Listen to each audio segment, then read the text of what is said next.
Good morning, everyone.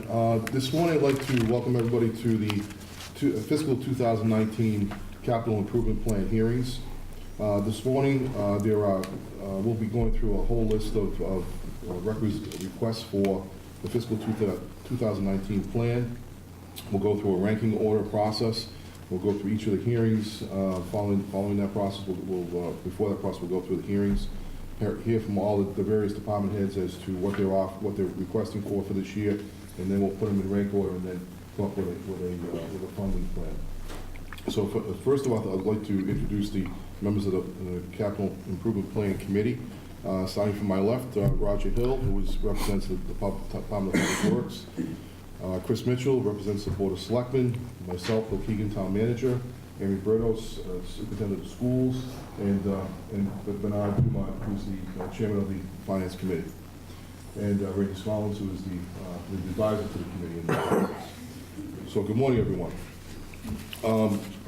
First off, what I'd like to do is to explain the process, a little bit about the rank order process. I'm going to turn it over to Randy Scollins to go through that process of explaining. Thank you, Mr. Chairman. So what I'm handing out is a one-page sheet to each of the committee members, consistent with how we've handled this in the past, and it lists every requested project for this year's capital budget, and you'll find your name at the top of one of the columns. And as we go through the process of hearing all the requests from the requesters, you can mark your rating of level of importance for each of the projects, scale of 1 to 5. 5 being the most important, 1 being the least important, and if you don't think that the project should be, should be funded at all ever, you could also put a 0 there if you'd like. And so when we get to the end of the process, approximately 11:30 or so, you'll each hand those back to me. I'll compile those in a spreadsheet. I'll bring them back to you within about 20 minutes. In rank order, which is not the end of the process. It basically just gets the committee to consensus quickly on where you all stand in relation to each other in terms of the relative importance of the projects. At that point, I'll review recommended funding options. At that point, and the reason to discuss funding at that stage in the process is so that you can consider these requests funding blind. So without respect to whether or not the town can afford it or not, that consideration comes at the end of the ranking process, and so obviously that may have an impact of your deliberations on which project may be a higher priority than another once you take funding into consideration. And then it would be at that point up to the committee to deliberate and make your recommendations on which projects to support. With which funding sources, and then also if this results in any changes to the 5-year plan. Typically anything that's not supported, so it doesn't, unless it's something that should be eliminated, we push it out a year, and then the committee votes on the 5-year plan that's been distributed to everybody in advance. So we also have a voted 5-year plan, this plan was voted last year. It's been updated with all the requested changes to that point. And if any presenter has any changes that they haven't already submitted, we'll take them at this time as well. Okay. Thank you, Mr. Scollins. So in terms of order of presentations this morning, we'll be hearing first from the police department, then the fire department, school department, information systems, public works, and water, and then we'll take a break at that point to try and pull all the numbers together and come up with a rank order of all the various projects. So without further ado, I'm going to start off with the police department, and representing the police department this morning, gentlemen, could you introduce yourselves, please? Good morning, Lieutenant Richard Noonan. And Lieutenant Michael. Thanks for being here, gentlemen. You want to go through your request, please? Sure. On behalf of the Foxborough Police Department, we'd like to thank you for this opportunity to present this morning for our request to upgrade our current duty firearms. We're also requesting to purchase duty firearms for our reserve police officers to maintain consistency of the Foxborough Police Department, and that all our officers are carrying the same type of firearms, which would allow us to interchange magazines and ammunition during a critical incident. Currently, the duty firearms that we have were purchased in 2000. They're a .45 caliber firearm. Due to recent studies by the FBI, we found that the study revealed that carrying a lower capacity firearm, such as the 9mm, which is what we're requesting, allows officers to deploy the fire the firearm more quickly, and to allow for more accuracy because of the less recoil that's compared to the 45 millimeter. The 9mm justification study by the FBI has caused many agencies across the country to revert back to the 9mm as a duty firearm, including the FBI. The FBI's duty firearm is now the 9mm, similar to the one that we're requesting. Because we're asking to change firearms from a 45 caliber to a 9mm, we're going to need associated equipment with that, including holsters to carry the firearm on duty, as well as different ammunition magazines to fit the new magazines, as well as we want to meet the current standards of policing and provide our officers with the best equipment for any encounter they may have or in any environment. So we're asking for flashlights to be attached to these firearms. With the initial purchase, we're also asking for practice ammunition because we're changing the type of firearm, the size of the firearm, as well as the equipment that's associated with the firearm. Officers rely upon muscle memory to draw their firearm in a critical and stressful incident, so therefore they're going to have to go through a series of training and live shoot of the firearm as well as the associated equipment. Therefore, we're also asking for ammunition to allow the officers to practice with the firearms. Just to highlight one aspect of the study, I get a quote in the packet that I gave you. To date, the majority of the study participants have shot more quickly and more accurately with the 9mm Glock pistols. The 9mm provides struggling shooters the best chance of success while improving the speed and accuracy of the most skilled shooters. The 45 caliber is a large capacity firearm. It's a bigger gun compared to the 9mm, which allows the officers with smaller hands to control the firearm better. The difference between the 45 and the 9mm is accuracy, and that's what's important for an officer during a critical incident, is accuracy. They found that by having more accuracy and able to get more shots off, that they're more likely to survive a critical incident. With the difference between the 45 caliber and the 9mm is the officer is allowed to carry more ammunition in the firearm to give them more availability for shots without having to change magazines during the middle of a firefight, which allows them a greater chance of survivability. In the long term, ammunition for the 9mm is cheaper than the current 45 ammunition. So going forward, we see a decrease in cost for ammunition. Anything else? Okay, great. Thank you, Lieutenant. So just two quick questions off the top. The requested amount is for how much, sir?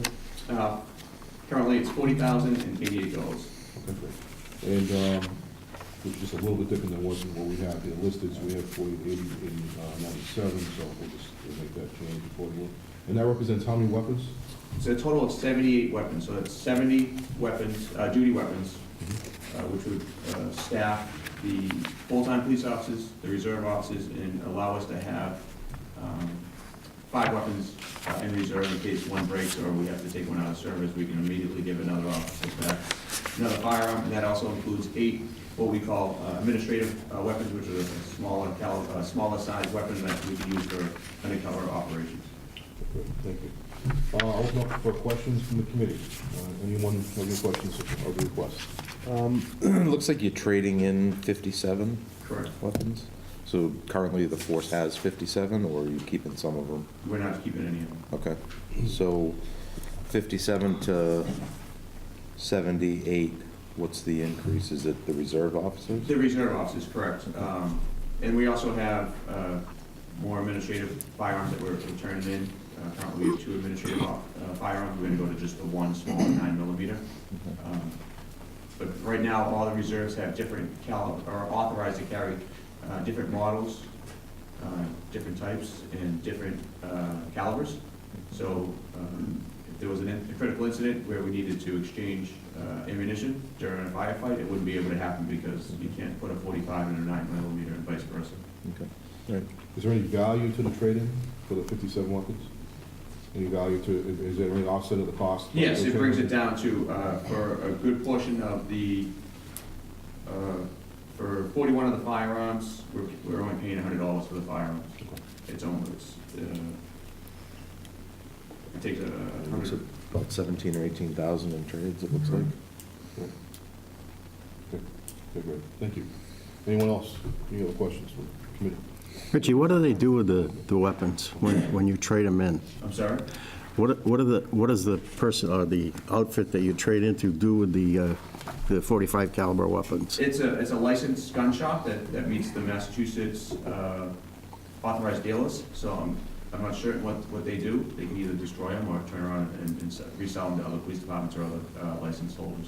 The reason I ask is we haven't had much luck with trade-ins on anything. So what we've been doing is collecting stuff and then going to auction, and we've done real well in the auctions. Just a suggestion. Just, yeah, but if you look at the invoice, the amount of money that they've given us is just $100 short. I know, it's really good. And just to highlight that, our weapons are 18 years old, so we're starting to see wear and tear. We're going to have to start spending money to replace certain parts of the weapon, and that includes parts and labor for the officers to fix them. And how was the price derived, Lieutenant? How was the price for each weapon derived? Where did you get the price? It's through the state bid. State bid list. It's a state bid list, and our firearms unit did a great job in shopping around, and we went to many dealers, and this is the best price that we could get. When using the state bid list, you don't have to go out for bid, obviously. Correct. So that means that saves some time in that issue as well. All right, go on. Yeah, good question. Maybe this is more like I think when the practice ammunition, why are they the CIP? Not consumable. They are pretty much. When you're buying in bulk like this, the making a bulk purchase, ancillary items like that, it's okay to include those as part of the bulk purchase. Understood. Thank you. Okay, thank you. Any other questions from the committee? All right, thank you very much, gentlemen. Thank you, guys. Appreciate it. Thank you. Next up is the fire department.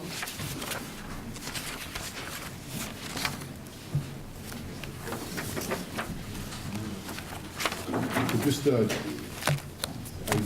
neglected to say this from the beginning, but this is the first time that we've, I think, televised these hearings, so for the listening public, I'm going to probably ask a few more questions than we normally would, just so that the public is aware of the process that we go through in achieving or determining the prices and understanding the requests as they come through. So bear in mind that you are being televised, so they'll try to provide as much information to the public as you can. Thank you.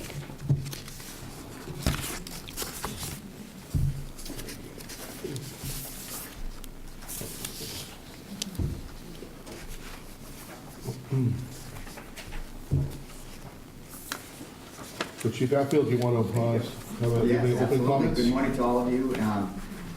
First of all, to keep you guys on track of time, I'm not going to speak very much today. Would you mind just introducing your... I have my two deputy chiefs. I have Deputy Chief Mike Kelleher that's going to be presenting today, and also Deputy Chief Thomas Buckley. CIP has always been very critical and very important to the fire department, especially when you start looking at fire apparatus and emergency vehicles. They're not cheap. And so as part of the process of moving towards the future of this community and this department, we have the two deputies doing the presentations today. I'll be here in case they need any assistance, but with that, we pass the mic over to Deputy Chief Mike Kelleher. Thank you. First item we're requesting funding today for is a replacement ambulance. This keeps in line with our replacement schedule we set up on our master plan for capital purchases for vehicles.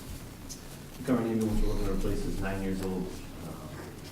Typically in the fire department, we have a frontline ambulance. The newest ambulance runs frontline for 3 years. It goes into second line service for 3 years, and then it's reserve status for 3 years as a mechanical spare. So by the time it gets to the run year, it's got some pretty hefty usage on it. The current ambulance we're looking to go for is a Ford F-550 chassis. It's a smaller profile ambulance than we're looking to replace. It also has the best values in town. You know, the Ford chassis matches other apparatus that we have with our fleet. This new ambulance will also be four-wheel drive, something that we got away from for a few years, but now we're getting back to because of the need. I think this winter proved, this last couple of weeks actually proved it really worked out well. There's some different requirements, again, as things evolve in emergency medical services. One of the sort of the safety features that are in the new ambulance that kind of drive the cost is the patient restraint system, which would be the pod or the stretcher that goes in. They build the way the stretcher goes into the back of the ambulance now is almost in the frame, so that, so in case of a rollover or a motor vehicle accident involving the ambulance, the patient stays as safe as possible. So then it's more expensive, and that whole system, that whole safety system is adding a cost of about $45,000 to the ambulance. Deputy? The next item here is, as Mike said, so we're looking to try to streamline a little bit our fleet. In the past, the department has really gone out for bid on manned vehicles, different vehicles, and really not looked at the future with trying to keep, the exact same type of model and things like that. So this, what we're looking to do is replace a 2012 Chevy SUV with a new 2018 Ford Explorer, which would match the other administration vehicles. What we're looking to do there is, and this vehicle does have some major electrical issues with it. If it sits for more than a day or two, it will not start. It needs to be jumped. We've had it back to dealers and things like that, and our internal mechanics and specialists have looked at it. They cannot find the problem with this vehicle. There's also a problem with it with the fact that it does rain inside when it rains outside. I do have pictures on. It has to be a rag kept over the radio and the lights to make sure that the water doesn't leak on top of it. Again, that has been brought back to the dealers and stuff. It was just one of those vehicles that were bought. So, and again, what we're trying to look at to do is and consolidate some of the incidental costs of maintenance in our department, where we don't have to buy a Chevy oil filter or a Chevy part and Ford parts. So now we'll be able to consolidate that and cut down on the expense of keeping parts inside the station for incidental maintenance for the entire fleet. And we are looking to do that moving forward. Just one correction, Expedition, sorry. So just, I'll start off with just a couple questions. The year of the current vehicle that's being replaced? It'll be 2012. 2012, and so that'll essentially a 6-year vehicle. And normally, what is the replacement time? Is it about 5 to 6 years on those? Yeah, this is, our capital improvement plan is 6 years. So that's consistent with our process. And the price was obtained from where? MHQ. And that's the state bid list process, okay. Both vehicles, that's where people are, MEPC, that's their plan, also has a state business plan. Great. And then I just noticed too that the price that's listed on the request is $348,000 for the ambulance, but yet it was actually, it came in a little bit less than that for the ambulance at $327,000. We still requesting $348,000. Yes, that's the safety restraint system that I described is included in the 348. Okay, great. All right. Questions from the committee? On the ambulance, on the list, it said trade-in value TBD. So is there a trade-in value in the old ambulance? Yeah, it's typically minimal, maybe 10,000. We would apply it to the equipment and help in the ambulance. Does it make any sense to auction it? I know that. You guys don't have to do the auction. You go through. Usually in the past, I've always gotten more money than what the auction would bring. And so it's always been beneficial because they end up usually sending that ambulance across seas to a third, a different island that needs it. But we've actually done better trading it than we have been from other communities that have tried to auction it. Roger, let me give you the guy's number down in Plymouth that handles these, because they go nationwide. Absolutely. We get fantastic bids on stuff that you'd never expect. Okay. Believe me. We sold an old loader a couple of years ago, and we got like $9,000 for it. We were definitely looking at that. Is that muni bid or is it? It's like that, yeah, Okay. same thing. And it passes the 30B requirements, so. On the staff vehicle, is there any trade-in? They really give you maybe like $2,000, if that. That's really all. So what's the plan for that vehicle? Just Yeah, it's really, Yeah. it's no use, there's no ancillary use for It's it. one of those you wouldn't give it to your relative, because then you'd listen to them, why'd you give it to me? Honestly, you know, we've had that discussion. You can put it on the auction, you don't have to sell it on the auction, Yeah. Right. you know? It's one of those- We'll talk to the same gentleman Yeah, about both 'cause vehicles. he'll- yeah. See if we're gonna get a better deal from the, Because he does all the work. He'll photograph them, they go they go on the web, they go cross-country. I mean, most of our stuff has been bid and received by people from out of state. And they sell them as is, so. Yeah, there's- Basically, there's, And you get the full amount of the bid. right. right. One other question on that. Did you guys price anything other than a XLT package? Like They do- a they XL have- or? They have like different models that they have. They do have. One of the issues with the experts specifically is it's a new year, so we're gonna, well, if this gets approved, we look at it. I know that there's been some changes with the SSV and the XLT and how the different options. One of the issues was for a staff vehicle, the SSV was pretty stripped down. It didn't have a lot of the, like the things like the safety feature, like a backup camera. stuff like Backup that. camera, Bluetooth, so that it goes directly through in the actual. But we may actually be able to get a better price on that vehicle with the new Modifications. modifications to the 18, 19. Okay. Other question? Rob? Once approved, in terms of the operating budget, will we see some efficiencies in terms of what has been budgeted? In other words, once replacing fairly new versus old, are we gonna see efficiencies? For specifically this vehicle, I actually do see that again, because, you know, we do have to, the mechanics have to buy, you know, we can't just rely on, you know, the vehicle's broken for incidental maintenance. So they have to stock the equipment in the station so that the vehicle can be turned around. Now they're stocking multiple different types of filters, things like that, because we have different models. So we're trying to streamline that so that when a vehicle goes down, it can be fixed quicker. It'd be more efficient, I don't know that if you, we're still gonna have to buy the oil filter. Right. you know. Right, but if we won't have to Yeah. buy 5, we'll have 2 on the shelf instead of. So 7 years ago, we made a transition. The CFO and myself, we worked at a complete changing of our CIP process of our vehicles. If you look at our fire department operational budget, it's for preventive maintenance. When I first got here, it was preventive and major repairs. By going with the change that we made 7 years ago in our CIP master plan, we have been able to reduce the amount of money we need in our operating budget and keeping it to preventive maintenance versus having to deal with large-scale repairs. And it has shown us to be very, very successful. Because again, we have a very, very tight maintenance budget. And if you look at our expense budget, maintenance budget is the largest one. And we've been able to keep it because of preventive maintenance versus any major repairs. Thank you.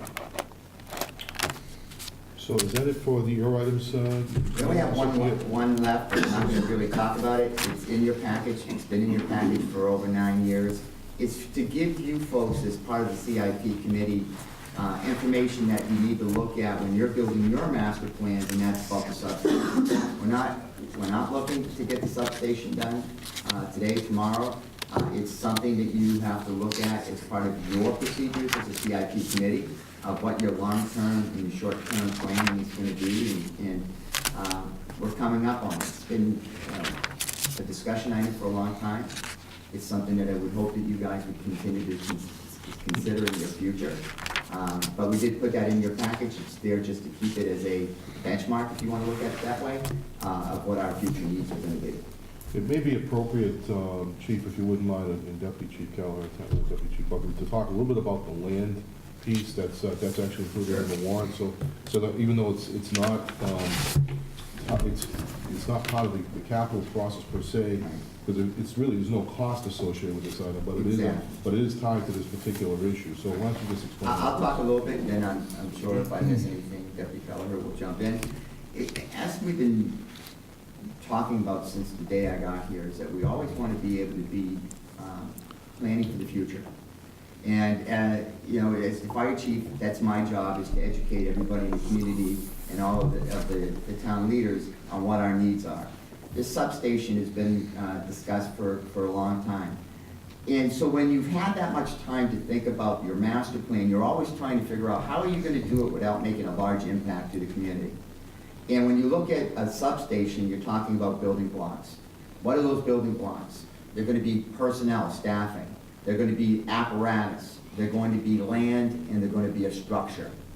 So when you start looking at the land pieces, as the town manager has just brought up, you have three things to look at. Where are you going to locate it? Is it going to be commercial land? Is it going to be residential land?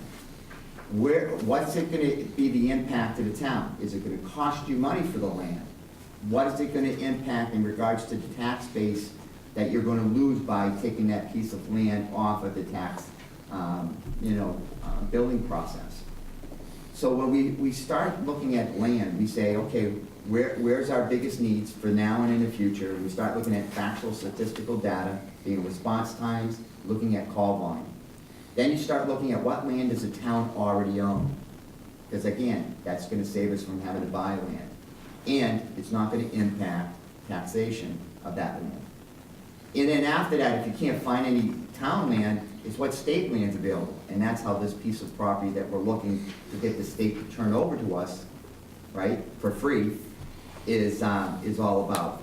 I should say close to free. We have a little bit of anywhere from 10, no more to exceed than 20,000 that would be involved in some of the land survey and all that kind of stuff. But the fact is that the state doesn't pay taxes on that land either.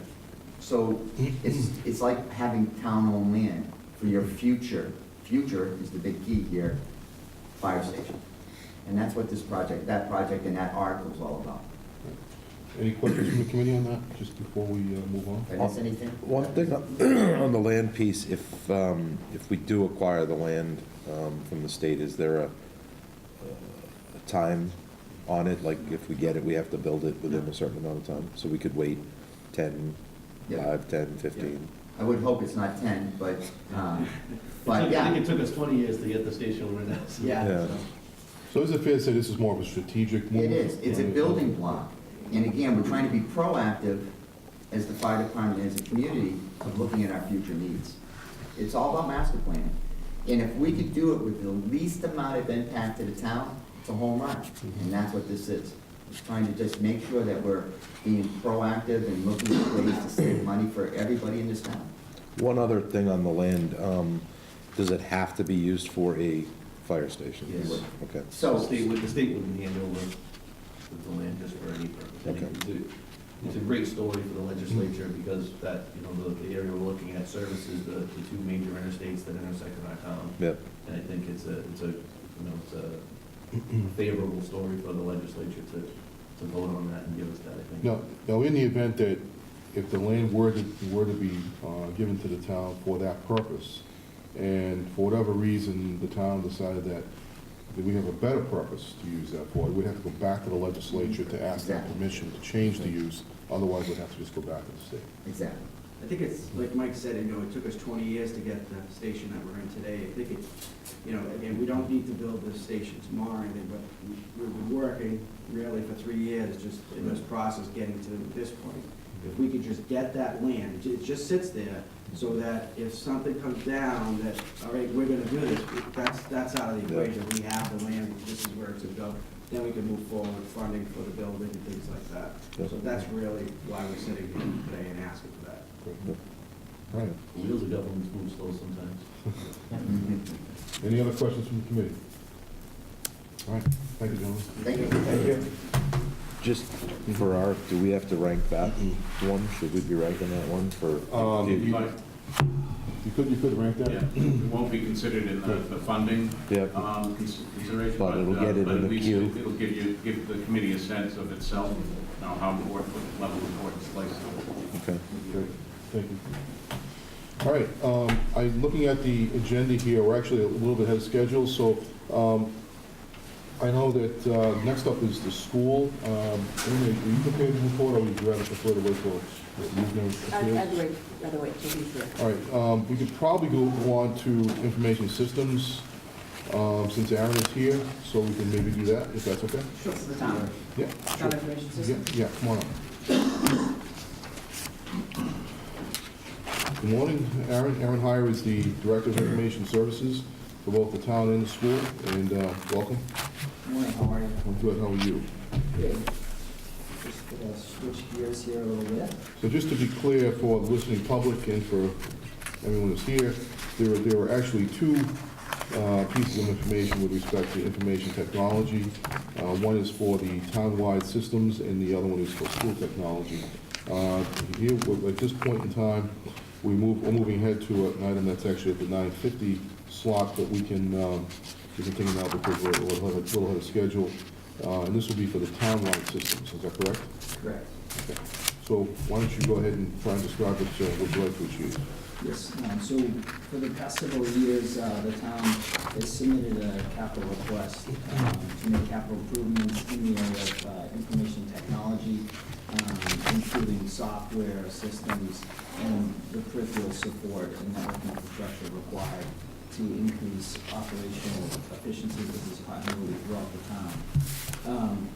This article has allowed the town to make some substantial increases in terms of their offerings, and really allowed us to get back to the basics in terms of the basic information technology program and providing a basic level of service.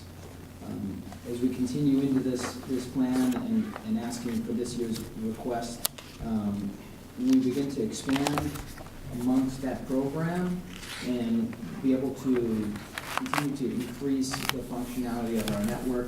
One of the specific things we'll be looking at for this plan is increasing survivability and disaster recovery. And this is specifically important and highlighted by the most recent storms that we faced here. Here in Foxborough, we did face a number of outages throughout the town. We were very lucky in terms of our own municipal-owned cable plant did quite well. But at times, losing power in different pieces of equipment throughout the facility did affect and impact the services we were able to deliver. I'd say that we fared very well, but we were going to continue to work on increasing that high level of availability.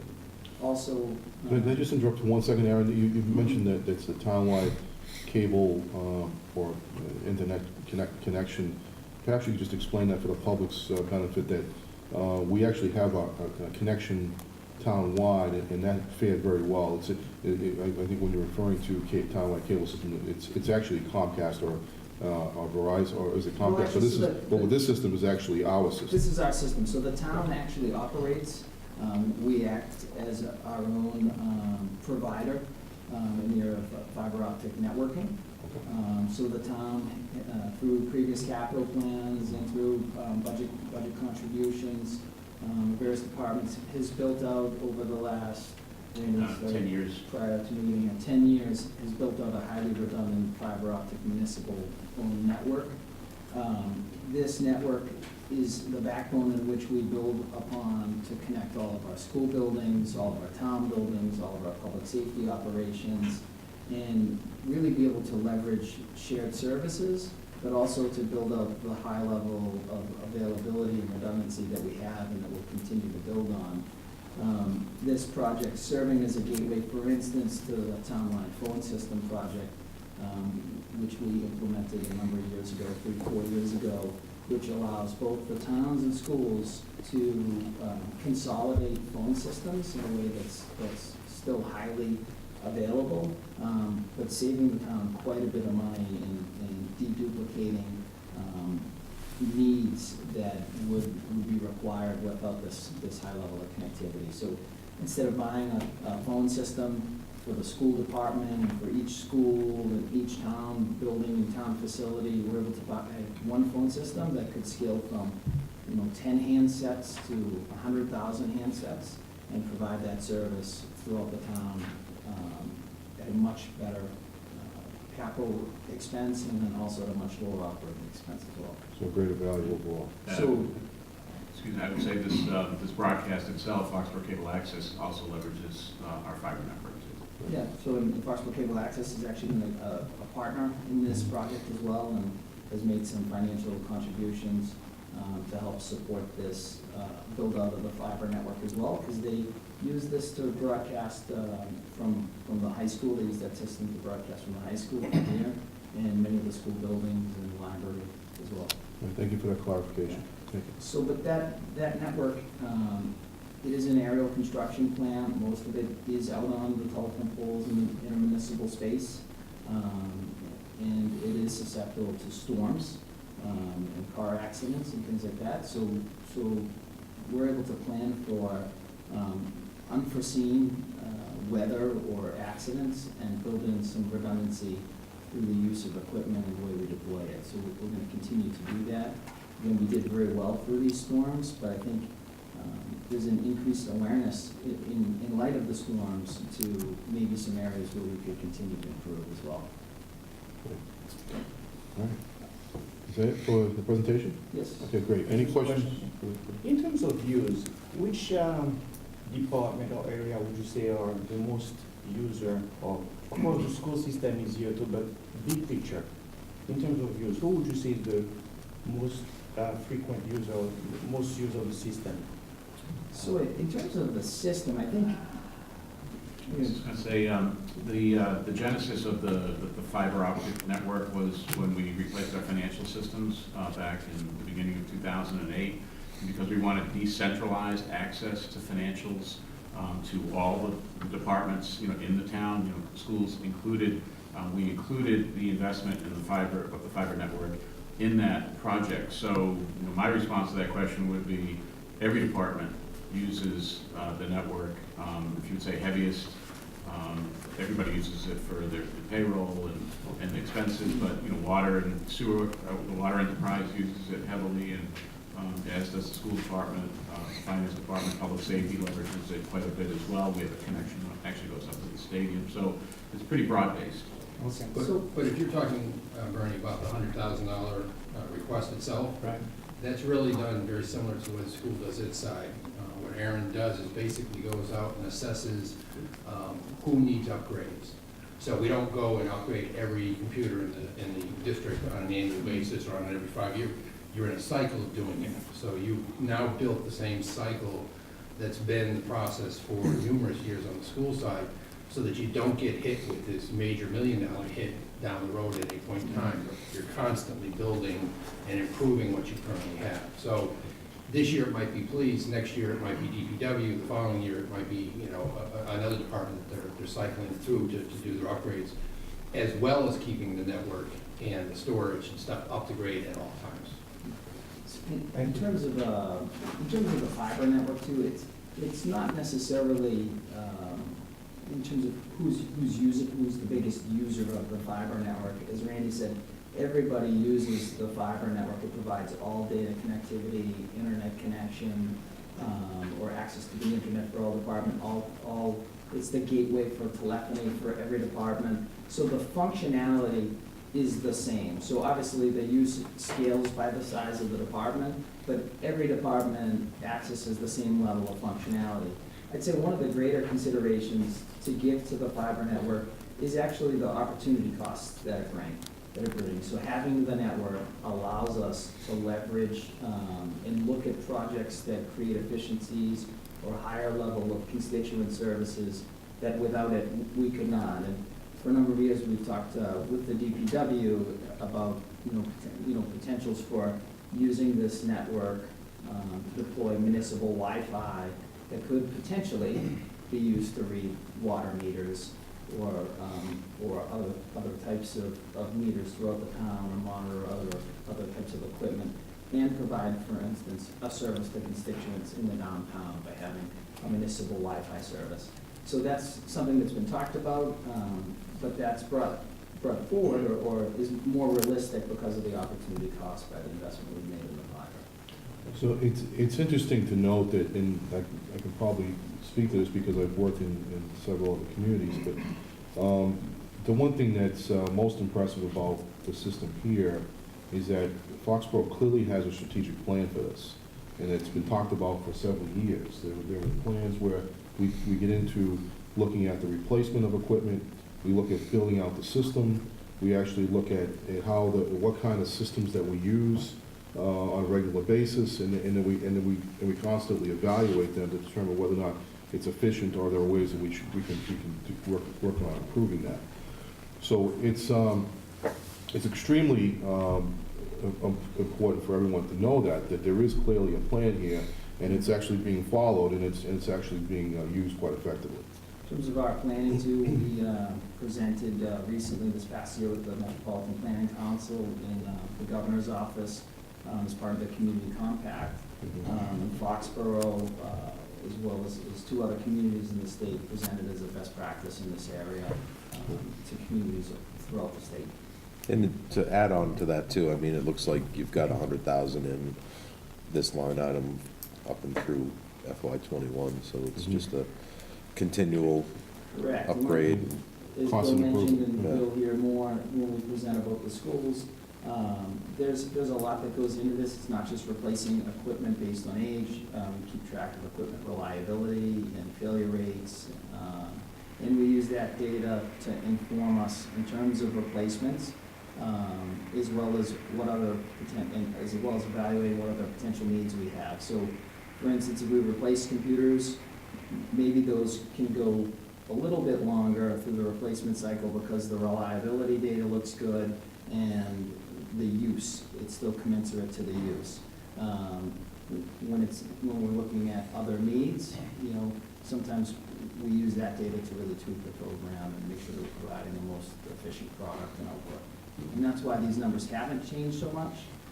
You'll hear more on the school side, who's been partaking in a hardware refresh capital plan for some time longer than the town. So again, the town has had some catching up to do, and we're just making some gains here now in terms of being able to make some improvements, getting back to that minimal level of service, making improvements. I would also, we're very grateful to leverage the schools' central IT systems. Without that, without the investment the schools making, the non-school departments and IT infrastructure would not be as robust as it is today. Actually, on that same thought, that first question, and maybe this is more of a Randy's question. Is it expensed every year, the fact that it's an upgrade, the same amount of money pretty much every year, or do we get to amortize that? There's one thing about the funding, but in terms of the accounting, It's, technology has short depreciable lives, so typically it's still only going to be about 3 to 5 years, even though we may get longer lives out of them. thank you. Still a capital asset. Okay. Thank you. Any other questions from the committee? Just a point, during the storm between Tuesday and Thursday, we had a big pine tree down on South Street that forced us to close the road, and if that had gone down, it would have ripped the fiber optic down with it, and who knows where we would have been for a while. Luckily, it didn't go down, and by the time National Grid got here, we were able to take it down and rescue the fiber optic network. But those are the kind of things that you want to build some robust and redundancy into the system over time, and that's what this does. Like the loop we did a few years ago really would have saved us some of that fiber optic system. But Yes, so specifically, one of the projects we're looking to move forward to this capital, we did build a very robust fiber network throughout the town. It provides diverse paths for most buildings. But there's currently only there's only enough equipment to bring a single point of connection for each building into service. So through this capital, we would be able to provide a secondary connection. So right now we have data facilities in both the intermunicipal data centers at the school, the high school, and the public safety building. Again, each building only has one active connection. So we would have the ability, and we did throughout the storm, move connections from the public safety to the high school, from the high school to the public safety based on our needs. But those changes took several hours to do and coordinate with multiple personnel. Through this project, we have the network sitting there. This would allow us to complete the integration work to make those types of failovers automated, so that in the middle of a storm where access is very difficult for employees, for instance, we want to keep our employees safe, that Services like the DPW can continue to operate and answer their phones to assist constituents, even if a tree does fall and take down a substantial backhaul trunk that goes into the data center at the high school because the auto fell over to the public safety building. Other questions from the committee? All right. Thank you very much. Now, I think it's probably appropriate to go right into the school, if that's okay with you. And I'll turn it over to Mr. Ullman.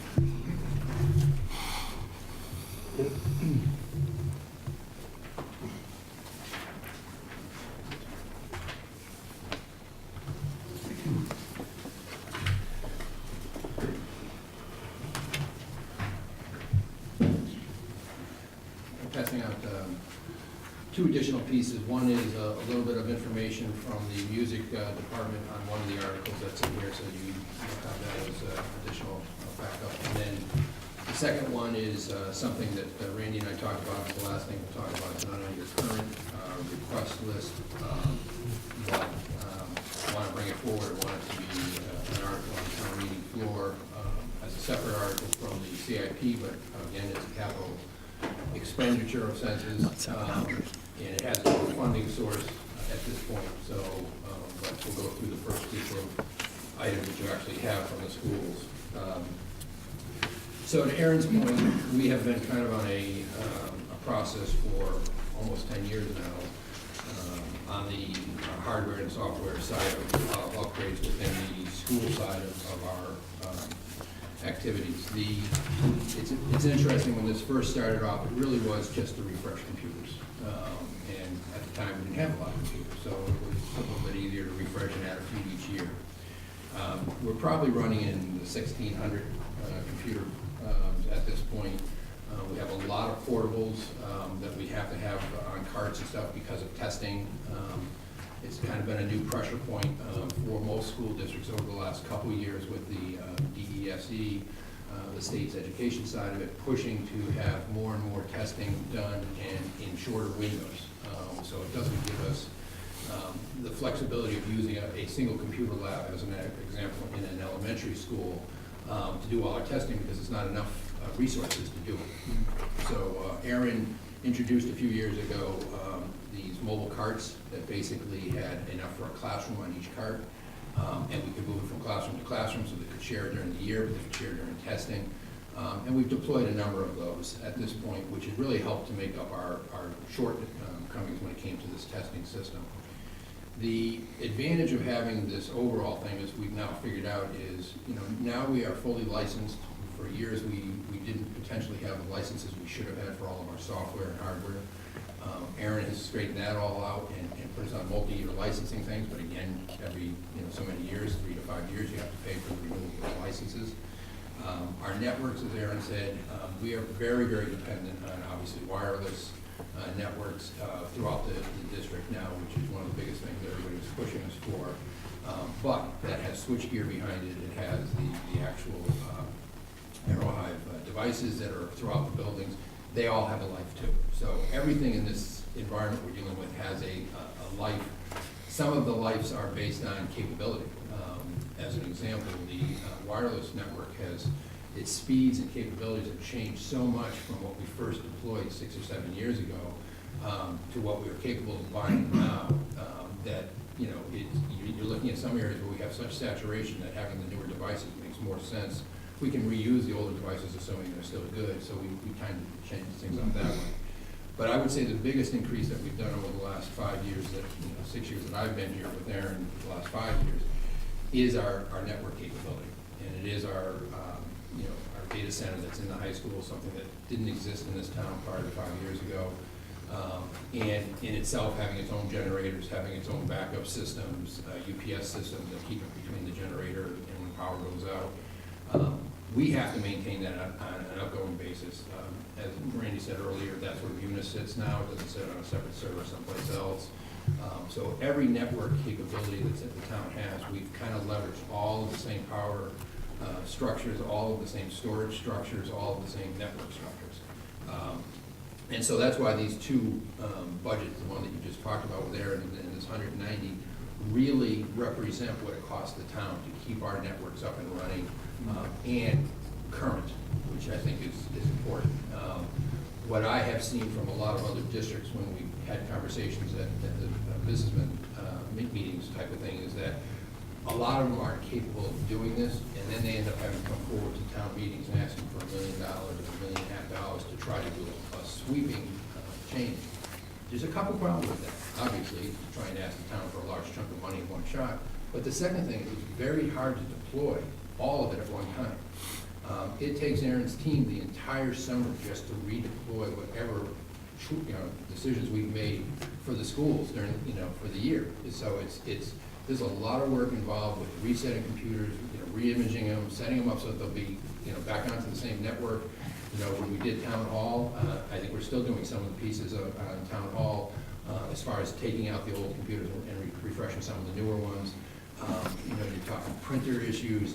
There's just a lot of work involved. So if you can continually do it in pieces, you don't cripple yourself with your staff not being able to do anything else. So I think that's probably the best lesson that the town, has put forward is that incremental improvements, increased, replacements and updates is a hell of a lot better than, every 5 years trying to slam everything down at one time. You're just never going to do it. So to complement what Bill has shared with you in terms of supporting our infrastructure, the Foxborough Public Schools just completed a revision of its 3-year technology plan. And under this plan, really what we do is evaluate the use of technology in terms of how it supports our instructional program. So again, as I mentioned earlier, looking at efficiency, looking at reliability data, looking at the needs of the instructional program, we inform how this money is used. And this really has changed quite a bit over the last 4+ years in terms of things that were once seen as a one-time capital outlay have now become realized. It's now realized to us that these things are also become consumables or have a life expectancy and do need to be replaced. At one point, a number of communities had gone to town meetings and asked for large sums of money to deploy wireless in their school buildings. And it was looked at very much so as a one-time expense. What we found is as the needs of our instructional program have shifted to mobile, right, the needs of around wireless networking have also increased. It once was a conversation much about coverage. And when you capacity plan for wireless and you're looking at it from a standpoint of coverage, it's how to get coverage in every square inch of the building. Well, that may be done by installing an access point and attenuating the power up, turning the power up so that it broadcasts further through walls and throughout the building.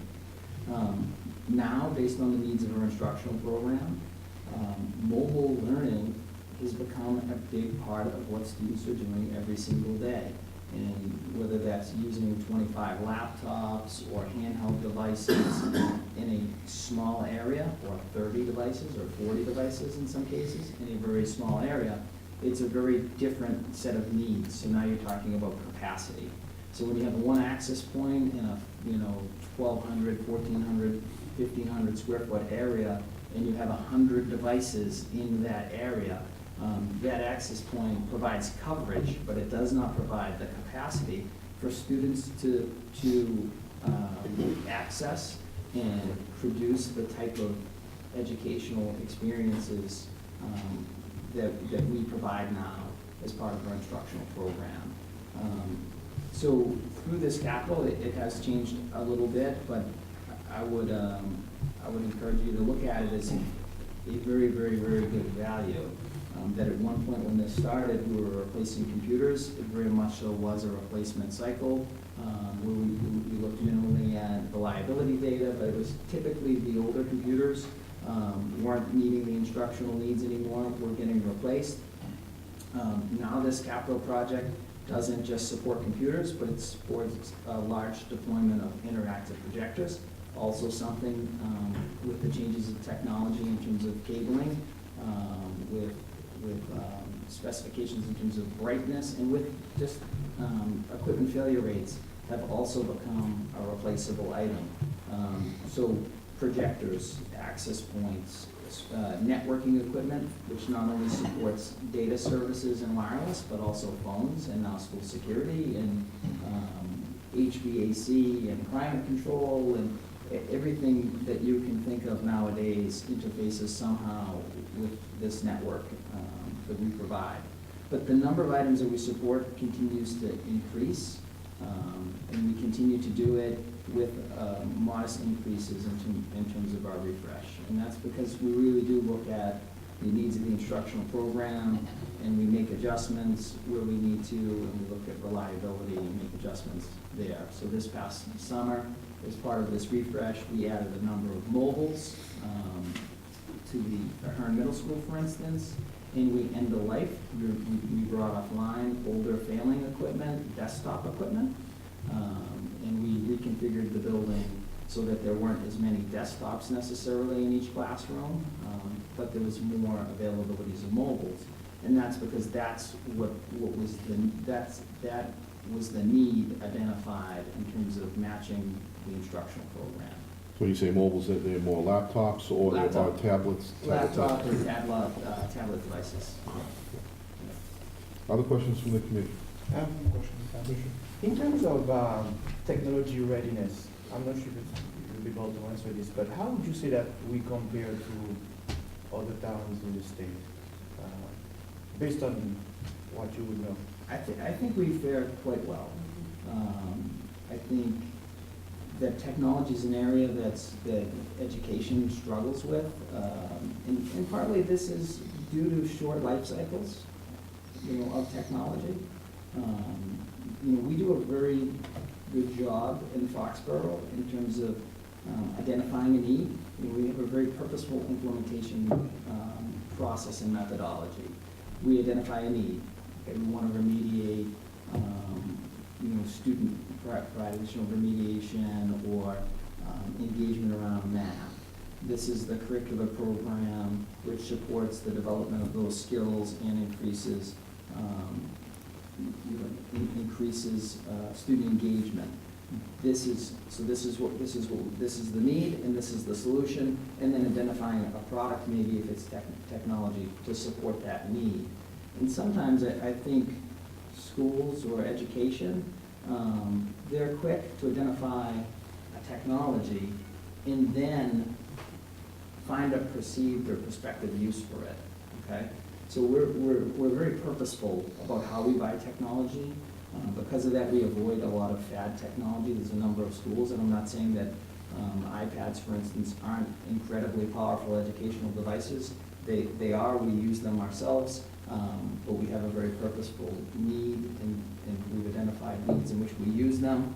A number of years ago, many school districts went out and just bought thousands of iPads and then began to develop needs for them after having bought them, in which they found that potentially they didn't meet the needs, and some of those are being online testing, in which the state have been gracious in terms of coming back and making them work.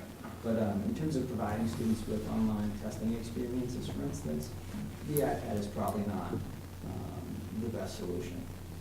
I also think, Bertie, to your question, if you take a holistic point of view and look at it from a total technology, we are one of the few districts that I know of our size especially, that has actually had the foresight to build out the data centers and the redundancy in the data centers and the ability of those data centers, the storage, the speed. We're running 1 gig to a laptop setup where, many can't do that at this point in time. So I think our overall structure of IT, to Aaron's point, it's constantly moving. And it's constantly changing, but we are, for a town and a school district, we are probably on the more of a leading edge of being able to keep up with that than dragging behind, which I think is important. Thank you. Other questions from the committee? Okay. All right, so you have a few other items here? Yep, so on the school bus which is an annual replacement. As you know, we run our own busing system for the town, which not only handles the daily ins and outs of the 5 schools, also handles many special trips, that we do, and it also handles anything that we're doing with our special needs program as far as bringing them into different locations to advance their learnings as well. We obviously work very closely with the DPW's mechanics to understand the capabilities and the strengths and weaknesses of our buses. So we never try to run a bus over 100,000 miles, which is pretty much a standard in the industry. People won't even contract other outside contractors with buses that low. And the other side is we try to stay under the 10 years, because in 10 years, with all the salt we're using and stuff, we tend to have a lot of rust and rot underneath these bodies of these vehicles. So the request this year is 2 full-size and 1 mini. We won't need a mini next year, so we'll be out of that cycle of the added mini. Ironically, the mini buses run very close to the cost of the full-size buses, Yeah, because in effect, it's the same bus, it's just shorter. So it's the same engine, same drivetrain, same design. We don't look for those, the tiny ones as far as the way they're normally built. But they're also always upgraded with either having a wheelchair accessibility option to them. They all have air conditioning, because they're the ones that we are obviously transporting these kids all year round on. Through the summer program, our summer program for our special needs runs basically almost the entire summer except for 2 weeks. So we're really, transporting these kids constantly. So the buses themselves are upfitted as far as the requirements as compared to our standard 77 passenger buses. So question on that, so will that minibus be handicap accessible? Yes. That's how you get them all? Yeah. Okay. Yeah. And quite honestly, this has worked very well for us. Again, years ago, when most of the towns around us went to their own busing systems, it was a cost savings factor, because they could outsource it for less money than they could run it inside. Randy supplies us all the costs for obviously the mechanics, and we pay all of the cost of the equipment as far as what's being replaced on buses on a regular basis. So when I take all those numbers now and I compare them to what I'm seeing from my neighboring towns as far as their outside contracts, because it is something we all share together, our daily route cost is considerably less than what the outside contractors are now. So it's actually flipped. But now it's too expensive for those communities to go back, because you would have to, in our case, we'd have to go out and buy 28 buses. I mean, that's just not going to happen. So we were fortunate that we stayed where we were, even though it cost the town a little bit more for a period of time. But I will also say it's not that it's a more reliable system, but it's a system where all of our parents know the drivers, because it's the same drivers each year. They get a comfort in a relationship basis versus in the commercial ones, they change in and out. You have better control over it? Yes, a lot better control. The, Music equipment upgrades, or No, copy, next- copy, next is copy, copiers. copy, What's up? Question now. In terms of, again, just a quick question in terms of the fact that they are replacement, what about the existing vehicle? Are we showing some trading? We always trade the buses in. I will be honest, we don't get a lot. Most times the buses are going south of the border. But, we'll typically get anywhere from $4,000 to $8,000 on a bus that's got this amount. We've talked about just sending them to an auction, and we may try that this year to see if we can get the town a little bit more money out of it in the process. You could do both. I mean, we could go to auction. If we don't get what we want, you could trade them. Trade it. Yeah. Thank you. So on the copiers, again, every building in the district has its own copier fleet, if you will. We run with 3 different vendors to keep it competitive, although we do use the state bid list. We're still able to negotiate down below the state bid pricing. The current need and the need for years, the way we've been cycled, we cycle these the same way we cycle the computers in a sense, but basically we buy them with 3-year warranties. By the time we get to 3 years, we're over the 1 million copies. So what we tend to do is try to keep it under the warranty. Sometimes we'll stretch it 1 more year and pay for a service contract for 1 year. But the state bid list always had a 3-year warranty built into its pricing. So it was a way of keeping our costs down, because as you can imagine, the amount of volume that's going through these, they break. So again, by having the service contracts, we're better off. And with your point, last one, have we looked at again, I'm not sure about the cost difference, but leasing them versus buying them? Well, I mean, when you look at the actual lease cost, the overall dollar value is because they're assuming the exact same thing, that you're going to churn this device out. If you're in a cycle like we are, our lease payments would equal our annual output anyway. So we're not getting any advantage of it. And this way, if I can extend it a fourth year, the town kind of saves on it. And we do, we always push it till we get to that 1.2 to 1.5, million copies. If we're not there, I've got some machines that are 10 years old that aren't there, and we're not gonna just replace them. So we will pay the service contract. But in that case, those machines in particular, obviously we're saving money because we're not replacing them. We're not setting up new lease. All the state contractors, they provide us with their proposals, both the leasing and purchasing option. And it's very consistent that purchasing produces a much better value for us, as Bill said. If you don't reach the number of copies and we keep the machine, it's a very low cost to maintain it in years, say, 4, 5, or 6 beyond what a typical lease would be. And then that essentially produces a much better value and savings for the town. Thank you.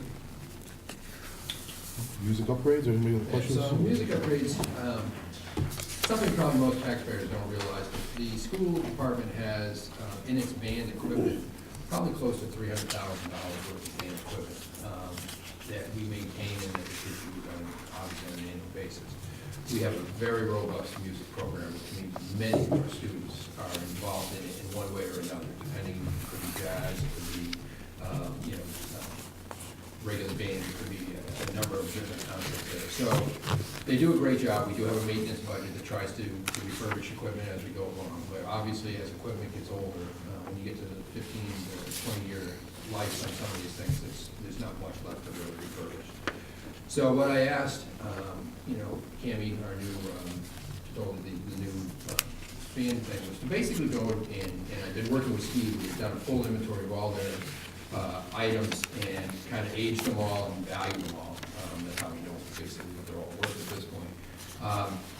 And what I said was, we need to start doing some of these as a replacement on a piece here, piece there. There's no way we want to come forward with one major thing. So they took what they considered their single largest area of concern, equipment-wise, and they bundled all those together and said, okay, which of the items under that grouping, under percussion, that we need to actually kind of go through and fix, and where we have a shortcoming here. And so they did that. They went out and got 3 different bids. The bids are a little old at this point, but obviously we start this process in the fall. So hopefully they're fairly consistent, but they ranged anywhere from about $22,500 to about $26,000. And that was just, without the fine tuning of the bid, as far as that was just saying these are the items we want to replace, plus we'll trade in obviously what we have. And I think this is a smart move to do. They're obviously, they'll have other needs in the future, but again, this is what they saw as the primary concerns within the school district as far as equipment that was just to an age that they really didn't feel that there was much more that they could do to maintain it. So again, you have a 3 list. There's one item, Miranda, that basically we are using one of our employees' instruments to supplement the band so that they can have their dual breakouts where they do this at this point, and that's really, it's been great. I mean, very fortunate that we have employees that are willing to do that type of thing, but it's not sustainable. You just can't. Can you describe what a marimba is? I can. So you can think about a xylophone. Yeah. Okay. Very much. So that's about a 2.5 to 3 octaves. A marimba has about up to 5 octaves. I see. Very long. Okay. Yeah. But yeah, it's the, it's the ding ding ding thing. Oh, You okay. kind of look at it. So When's- you can think about the mallets. Right. When's the last time they even upgraded any of their musical equipment? Well, I know. 15 years ago? They've done none of it since I've been here, that's 6 years. The last major change in the band program at all Was the uniforms, And yeah. that was close to 8 or 9 years ago. Yeah. But there's been no real equipment changing, and that's what I'm saying. Most of this equipment is all, 15 years or older. And going through, obviously, a number of families. All of my kids. Yeah. So, And to note, by the way, that it's probably one of the top bands in the entire state. Yeah. and competes on a really high level all the time. My son's a professional musician because of the band, so. Yeah. Same here. Yeah, exactly. Yeah. And one other thing too, as far as when we think about all of the equipment that we do have, whether they're snare drums or any of those, the percussion pieces, our own people are fixing those and taking parts. They're doing a lot of that maintenance in order to prolong the life of our current equipment, and that's why they've been able to do that. So it's fair to say that we get good value from these investments. Yeah. I will say Steve Massey had a love for music, but he also had a very tight control on what he spent money on and how he did things, which was absolutely phenomenal. And it's why things are kept as well as they are. It's prolonged. I mean, the new group taking over is doing the exact same thing, but again, being practical, not anything, everything doesn't last forever type of thing, so. We have a quick question, if I may. This is just based on this letter, that this is basically supporting the $26,000. Right. Okay. But we also have, we do also have like I said, 3 bids, one from Steve Weiss Music, which was the 22.5. We have Lone Star Percussion, which was at $24,000, and we have Music and Arts, which is at $25,111. Because of the value, this will have to go up again to a formal, bid process, because it's over the $10,000. We'll have to get the 3 quotes, and depending on where we actually stand at that point, it's obviously potentially to be over the 25 with the tweaks of any correctives. It's fair to say there's no state bid for this time. So. It's all individual. You buy a couple flutes, a couple of trombones, that type of thing. So. Other questions from the committee? All right, moving on to the turf field and the track. Okay. Or the track and the police press box, right? Well, the next one I have is the maintenance truck. Oh, sorry about that, I didn't, It's not on any of the. So as you know, over the last 4 years, basically. What is the track? I don't see it on this. I may have missed that, Bill. Yeah, we don't have any info on that. It's on the PowerPoint. My apologies.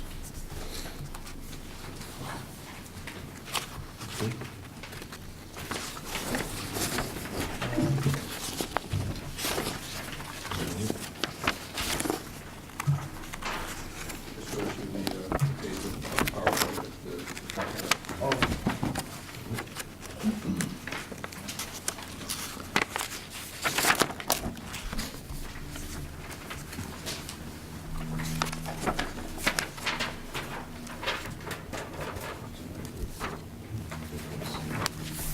There we go.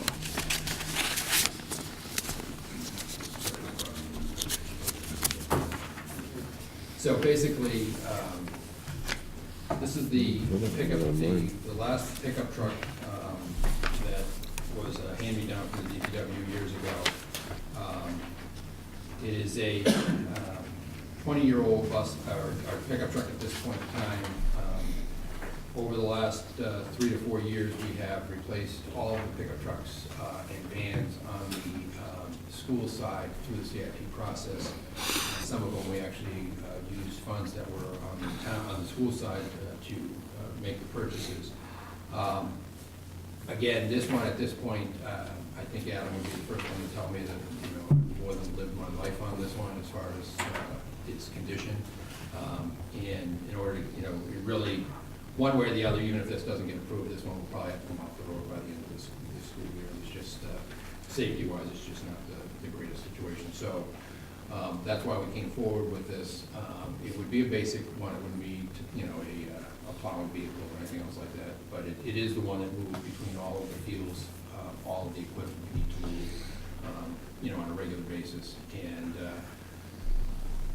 so at $28,000, I think it will get us through the process. But, it is something that I don't know that we could, live without at this point. I will say that, again, we've been fortunate to upgrade the rest of the fleet. These are vehicles, not like the DPW, which is obviously heavy wear, heavy push, can last, the 10 to 15 years pretty easily. We don't put a lot of miles on it, but they obviously get us around the town to do whatever activities we have to do. I'm sorry, just from a procedural standpoint, so I guess on the CIP priority grid, we should simply add it maybe at the bottom, Yes, so we please can keep track? add that, and then I believe Bill is going to be requesting another item that's not on the list, and you would add that on as well. Thank you. I'm adding them into the grid right now. Okay, thank you. One other thing that I just did notice, for the sake of listing, is the town clerk's item, maybe, is not on the list. Yep, the town clerk said that he was just putting it forward this year, but wasn't requesting the funding this year. Fair enough, okay, thank you. 30,000, right? Yes.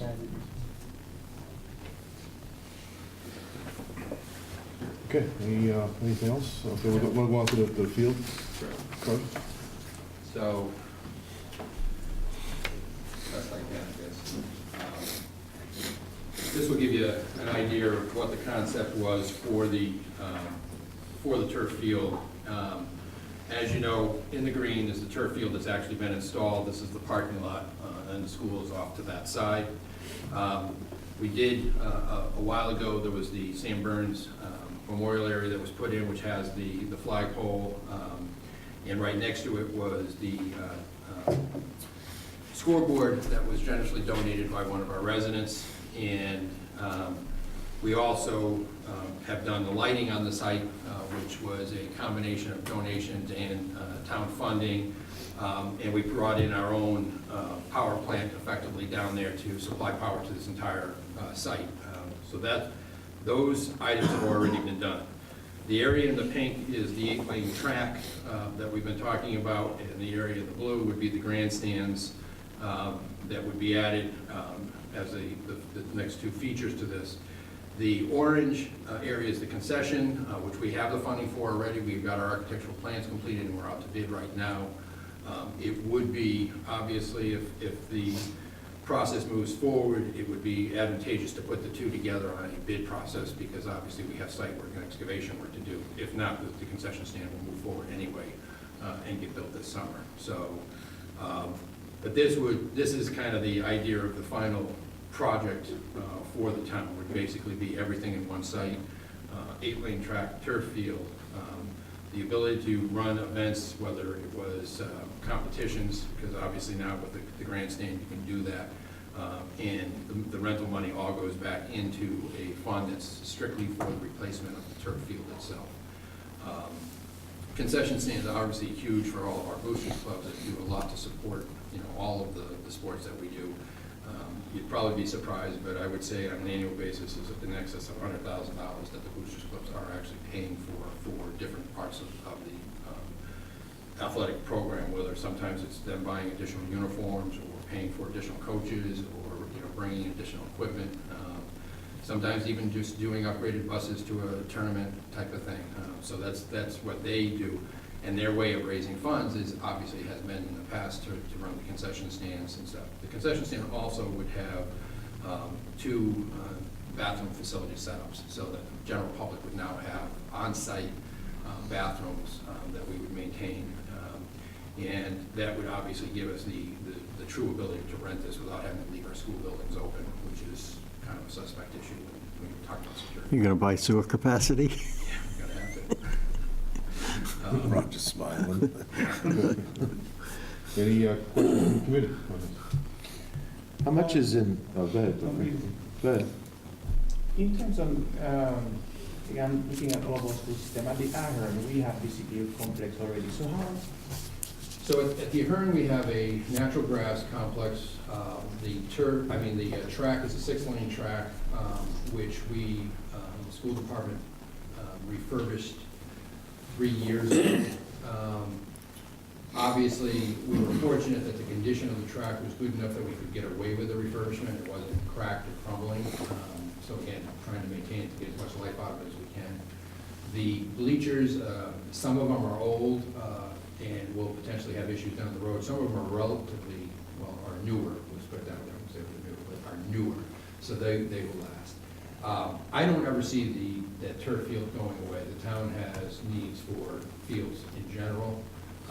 We do use on the high school level, especially when we're playing games, depending on the team we're playing against, we will go between turf and natural grass, and that's an advantage for our our kids in playing, but as you know, that field is strictly used for the varsity games for most varsity sports, whether it's girls or boys soccer, football, that type of thing.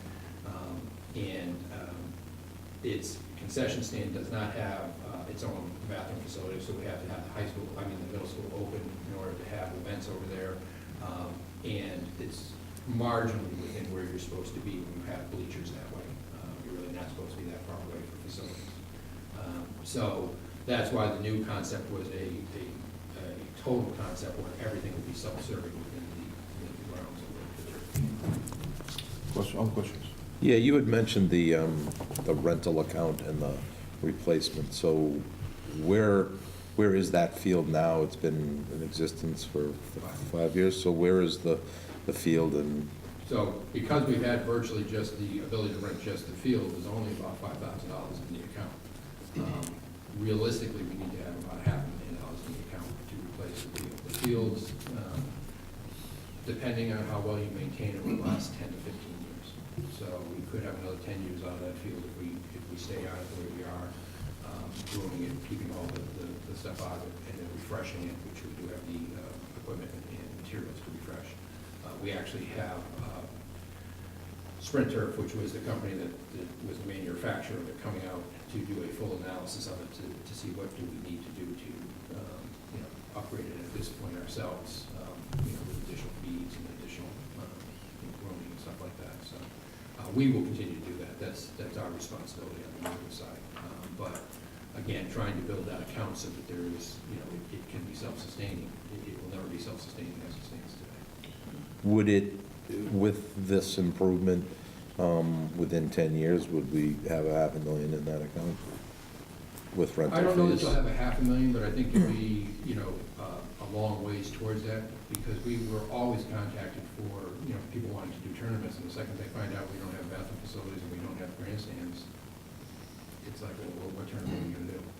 We can't do any of the track, activities that they wanna do, which can raise pretty good money, again, because we don't have the track there. And our other one, our 6-lane track, is not up to spec. You have to be 8 lanes in order to be able to run any of those tournaments. Okay. Really not having this complex completed has limited to some degree the districts and towns' ability to rent the facility to outside organizations or community sports. As Bill said, was recently, last year, installing the lights, and that increased opportunities from just day rentals now to night rentals. We may have adult men's and women's leagues looking to rent field time in the evening, which now is possible by having the lighting, but still limited by the fact that there's no bathroom facilities there, and there may not be custodial services or building access. So from my perspective, I think there would definitely be some increased rental opportunities, having the facility complete, having the track as part of a complete, sport complex which can be rented and raise revenues. And then, as Bill said in the past, the ability to rent the concessions, whether it's booster groups that produce money that help fund projects and maintenance of things as well. Yeah, and I think, quite honestly, one of the biggest things we've talked about for the last 3 or 4 years that we've been pushing this is the safety for the kids. It's still, when you look at what happens starting right now, because this is the spring season that's just opening up, without any real capability at the high school, the kids are on the roads, they're, traveling to the Ahern, some are literally running the roads because we don't have a track, that they can do right at the school itself. And they're, knock on wood, we haven't had any specific major issues yet, but that's not, we kind of try to plan to not have those issues. So I think one of the biggest reasons we've always pushed for this is that the concept here is a safety concept long-term. Yes, it would be great if it could fund itself and keep its kind of longevity going. That's a super outcome to it, but the bigger issue really is the safety of the kids and having the campus all in one location.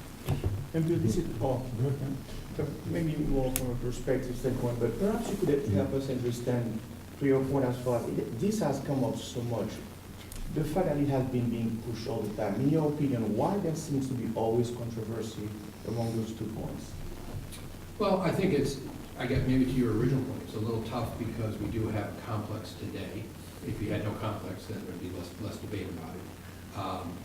The point is that I think the town has gotten its value out of the original complex. We haven't put a lot of money into it. Even our renovation of the track, I think, was about $30,000 when we did that.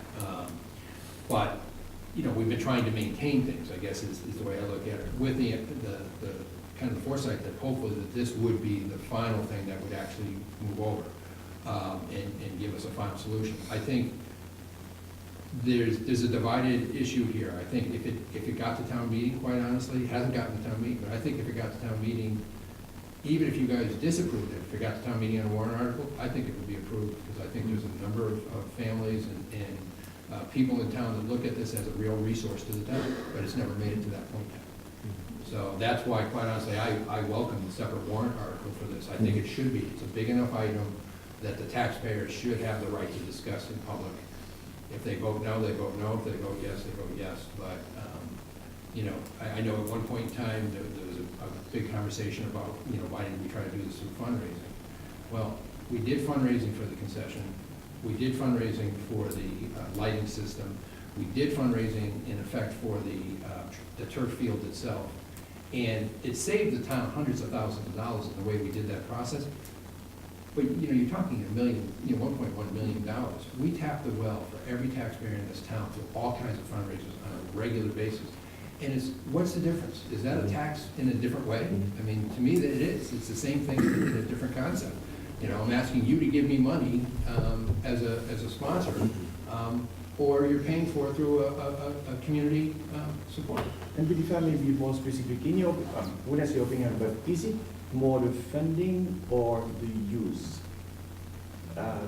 Because you've mentioned safety, but would you say that, because when I hear safety for kids, to me it's important, of course, but again, I'm trying to understand, is it the application of the use going forward or the funding? What's the bottom line issue?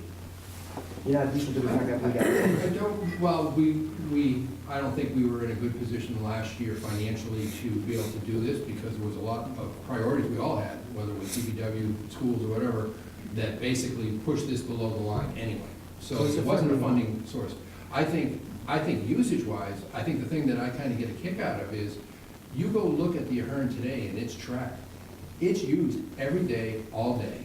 I remember when I had to close it for a short period of time to do some work on it, all the people who were coming just to walk the track, not school kids, the residents of town, were so upset because the Patriots track use was it all the closed. time. So these are definitely community areas that are used. So I don't think it's the use. I really don't. I think it was timing on the funding and you know, again, like anything, if you really believe in it, you need to keep bringing it back. If you don't believe in it, then obviously you won't. And just a couple comments and a few questions.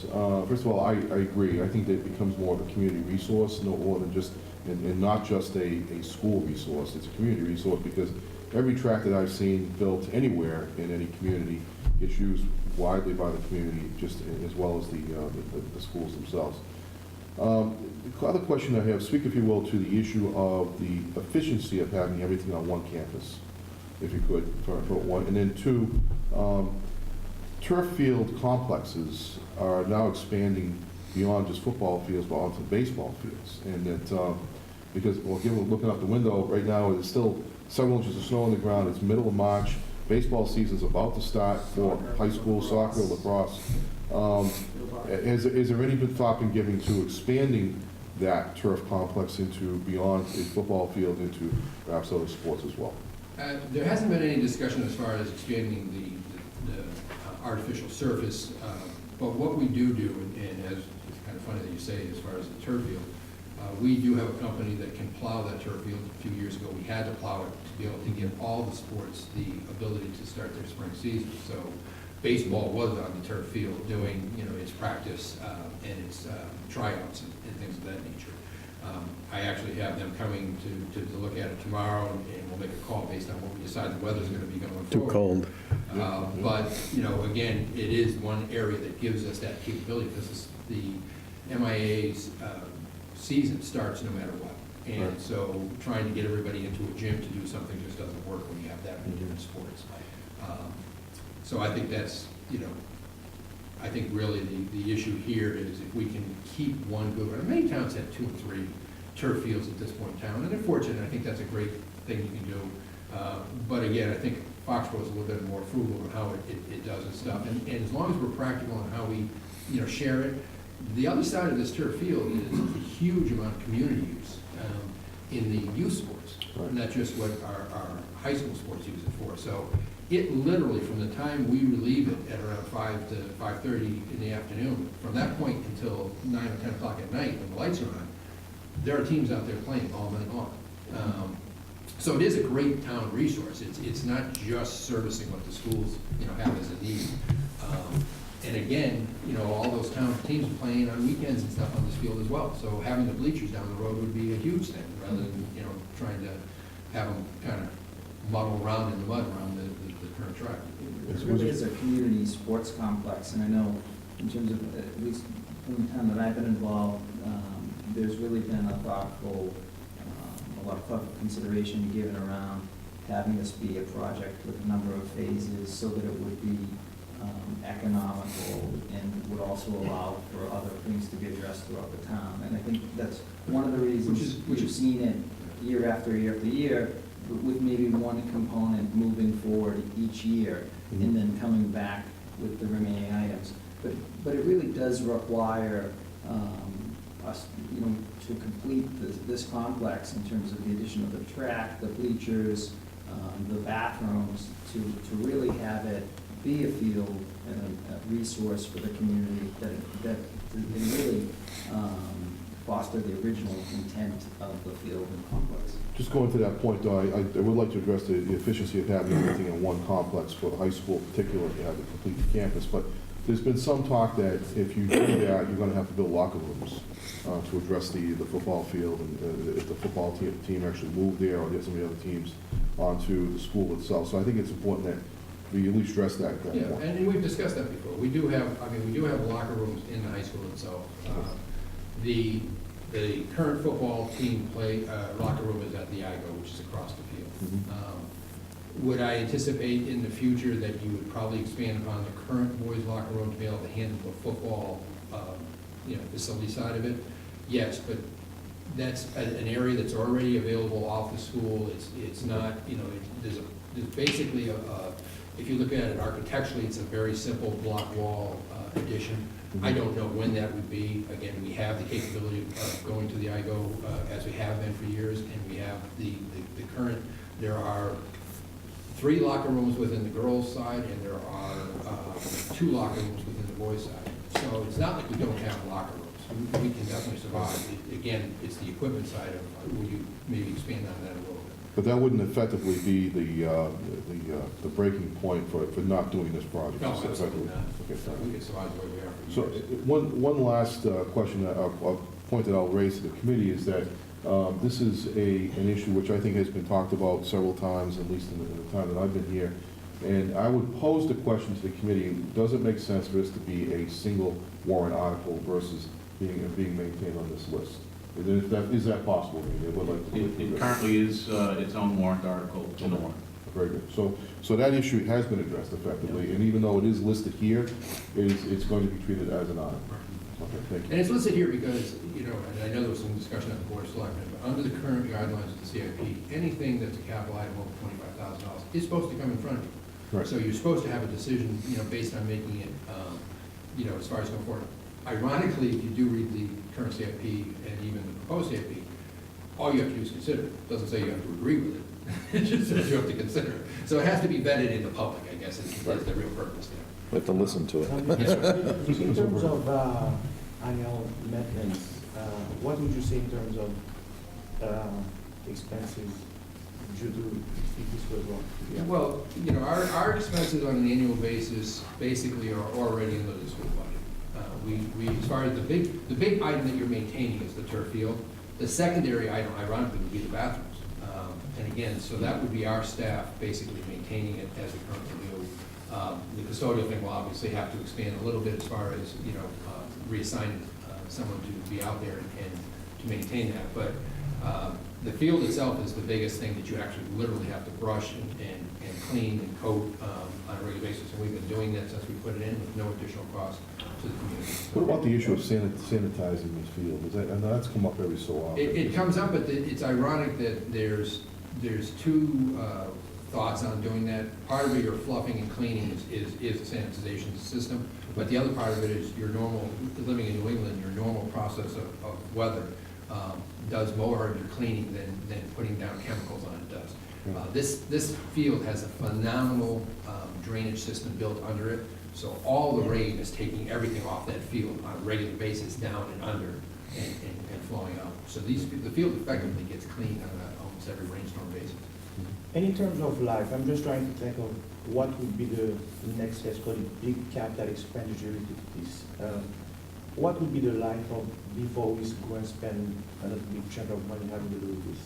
So as I said, your turf field is 10 to 15 years. Your track, typically you would keep, well, on an initial installation of a track, you probably have 8 to 10 years before you resurface. But that's all based on wear. And resurfacing usually in most of these tracks it's a process where they're basically just adhering additional rubber to the existing track itself. Bleachers, we have to maintain annually. I mean, we're always watching to make sure that there's no issues, but they're all made out of aluminum and stuff, so you're not looking at something that's going to rust or rot nowadays. The old ones were with steel, but so you have much maintenance. Maybe I have another question, this is more for Randy. Randy, in terms of course, we're all doing priorities here, but we have X amount of money to spend. I'm just trying to think toward the end of the process, maybe I'm jumping too far ahead, but we don't have, of course, money to absorb everything, right? To fund everything, or is it? Well, There's the way I'll answer that question is, the way the process has run, for decades, has been funding blind. So basically, you ranking what each committee member believes is the level of importance to the community of each project. And that way, you're looking at it just purely from the project's perspective, what is the value?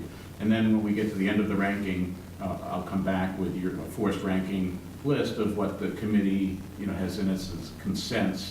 And I'll then introduce, here's some proposed funding. And as I was mentioning to Selectman Mitchell earlier, everything could be funded, but certainly I would never recommend that. You could borrow, but typically for the items, the likes of which are on this list, I would never recommend borrowing for these items, because typically we pay cash for these items. That's what keeps the town on a solid financial footing to only borrow for major items. So technically everything's affordable, but what I'll be presenting back to you is here's a recommended use of town funds, and that's not something that you have to take as gospel. The committee can deliberate, ask more questions, and then make its own determination based on what I share with you on what you believe is prudent to put forward towards these investments. Thank you, Randy. One last question, clarification on the maintenance of the field. Does the actual school department take care of that, or does Tree and Park? No, the school department takes care of it. I mean, Tree and Park, obviously, they're involved with anything that's mowing. Yeah, but the actual. Like that, but the turf field itself we Okay. take care of. We bought the equipment that manages that process. It's specialized equipment. Yeah. So if there are no further questions, we'll sort of stop there, and then we're still about 20 minutes ahead of schedule here, so I do believe that Chris can, do you have one other? There's one other, I handed out one other item which was not on the original list, but Randy suggested that I was either gonna ask just to be on a warrant article on either a special but Randy suggested that it should be part of the CIP if we can bring it forward. So, as you all know, we're in the process of working on the borough project itself, and under that project, the town warrant article a couple of years ago, $700,000 was raised to cover the cost of the first phase, which was through the schematic design of a new building or a renovated building for the borough. I said at the time, I didn't think the $700,000 was what we were going to need, but I was following the MSBA's guidelines and their things, and I don't want to be the one who basically says they're not right on what they're doing. So we put up 700,000. I did negotiate, my committee negotiated with both the architect and the OPM at a much better rate than what the MSBA said we would have. So as you can see on that sheet, we have excess funds from the $700,000. We will not use, I mean, we will still use some of that because there will be some testing and outside consulting expenses underneath those two groups, but we obviously are not going to use the value of what's left over at this point. One of the issues that needs to be addressed, whether we address it for the renovation project or just as a overall best practice thing, is to actually hook up the borough school to the town sewer system. Currently, it's on a Title 5 septic system, which is aging. It's under our playgrounds, and quite honestly, it does have a longer-term risk to the school building from just a use with the capacity that Roger and his team were able to buy from Cannon Forge. It now gave us abilities, at least in that area, because that pipeline from Cannon Forge goes right by the borough school on Moore Street and connects into the plant over in Mansfield. So I did ask Chris, the town engineer, Gallagher, to do some analysis for us. Based on his analysis, that's where you're seeing the gallons per day on average we've used for the last 3 years. And that rate of $43.21, I believe, is the standard, the current rate. Current rate of sewer capacity purchase. And even though, obviously, the sewer enterprise is a town thing, it's a separate enterprise fund. So anybody, not just residents, but towns and businesses, all have to buy their capacity out of it. So it would be just under $86,000. And my recommendation is that we basically take part of that $700,000 and buy that flow today. And what I'd like to try to do is see if we can do the connection prior to or before the MSBA process on the renovation anyways, and get that out of our way and know that it's done, because that also helps us on our planning for the building on what we're going to do on the renovation. And you know, but I need to know that the sewer, you know, that we have that capacity and we've locked it in. The MSBA will not participate in that connection at all. So we're not, you know, if we do it earlier, we're not losing anything from the MSBA's perspective. We are just doing what we should do for a town building. So just a quick comment on that, just further clarification for the public who may be listening on this today is that the $86,000 or so is required because we belong to a regional treatment facility. Effectively, is that accurate? So that, no, it's actually because because our own sewer enterprise fund basically is a separate entity, if you will, from the town in general. So if we weren't on an enterprise thing, we could give ourselves volume back and forth if we owned it. Okay. But basically, it's an enterprise fund that is self-supporting and controlled. It purchased this volume from Cannon Forge. Therefore, we have to purchase, whether we're a town building or not, we have to purchase the flow. It would not be fair that the town would give itself the flow and not give it to somebody else, you know, for no cost. So that's why it is kind of from the left pocket to the right pocket, but it's for the right pocket for, you know, for them to keep and maintain the sewer system. With the proposed renovations and everything, will the flow go up? Should go down. Should go down, Right. okay. And my conversation with Chris, and I've asked to be on the sewer, one of the next sewer meetings, is once we can show what our flow volume will decrease, because obviously we'll put in all low flow fixtures throughout the building and stuff, then that's the actual flow that we need to buy or need to have. So potentially this could come down. The only problem I see is that we were a couple years out from when we actually start the renovation. So if we're buying and connecting now, I have to buy based on today's thing, but I guess we could sell it. I could sell it back or effectively turn back whatever we're not using and get the value back to the town. So Would you buy it back at what they paid or what the current rate would be? That's a discussion he's going to have with the Water and Sewer Commission, not Could be an something. investment. I don't see anything. I don't see anything in the way of it, but it's not my call. No, it isn't. Right. well, let me ask you this: is there an advantage to buying it now as opposed to waiting? Is there any in terms of value? Yes, because the purchase price per gallon is going to go up. Yeah. Okay. So that's important to know Not that. to so- mention, I mean, we are, Important to know that. at 1,900 gallons a day, you know, you'd hate to have some other people get in line to buy it too. And so- you already have the money Right. per se, because Right. we approved it. Correct, but I just think that people should know that, so before they go to town meeting on something like this, if this were to come up, that there is a value to buying it now as opposed to waiting, like many building projects, the longer you wait, the more expensive it gets typically. But I think in this particular case, we clearly know that there's value in buying it now as opposed to waiting. But I would say the biggest value to us buying it now is our ability to plan how the renovation is. Correct, is gonna actually go out. that's a So secondary value that's, too. you know, to me, that's huge as far as being able to say to the architects specifically, we have the flow, we are going to do this Yeah. connection. I don't necessarily have to connect it this summer, Right, you know, but if they know Well, we you have own the that value, capacity and that ability to do it, then they would plan You own the differently capacity, than if they're right. going to plan. And it would be less testing of the existing system, which is gonna cost us money, you know, to verify that that system could handle right. the future building that's gonna be there for a number of Very years. So, good. Not only that, but it's probably going to dictate the grades for the project, too. absolutely. Right, which is really helpful. There's a lot of pieces that this could impact, that So it makes that's- more sense to try to lock it in So today. this is a very strategic move, I appreciate that, so, Bill, right, Bill, to your point, so this is again being presented instead of by Roger, but by you, because this is specifically for the borough project. Absolutely. But again, it's one town and, Well, but Roger's department is the operation of water and sewer. right. We, as managers, are responsible for our own facilities.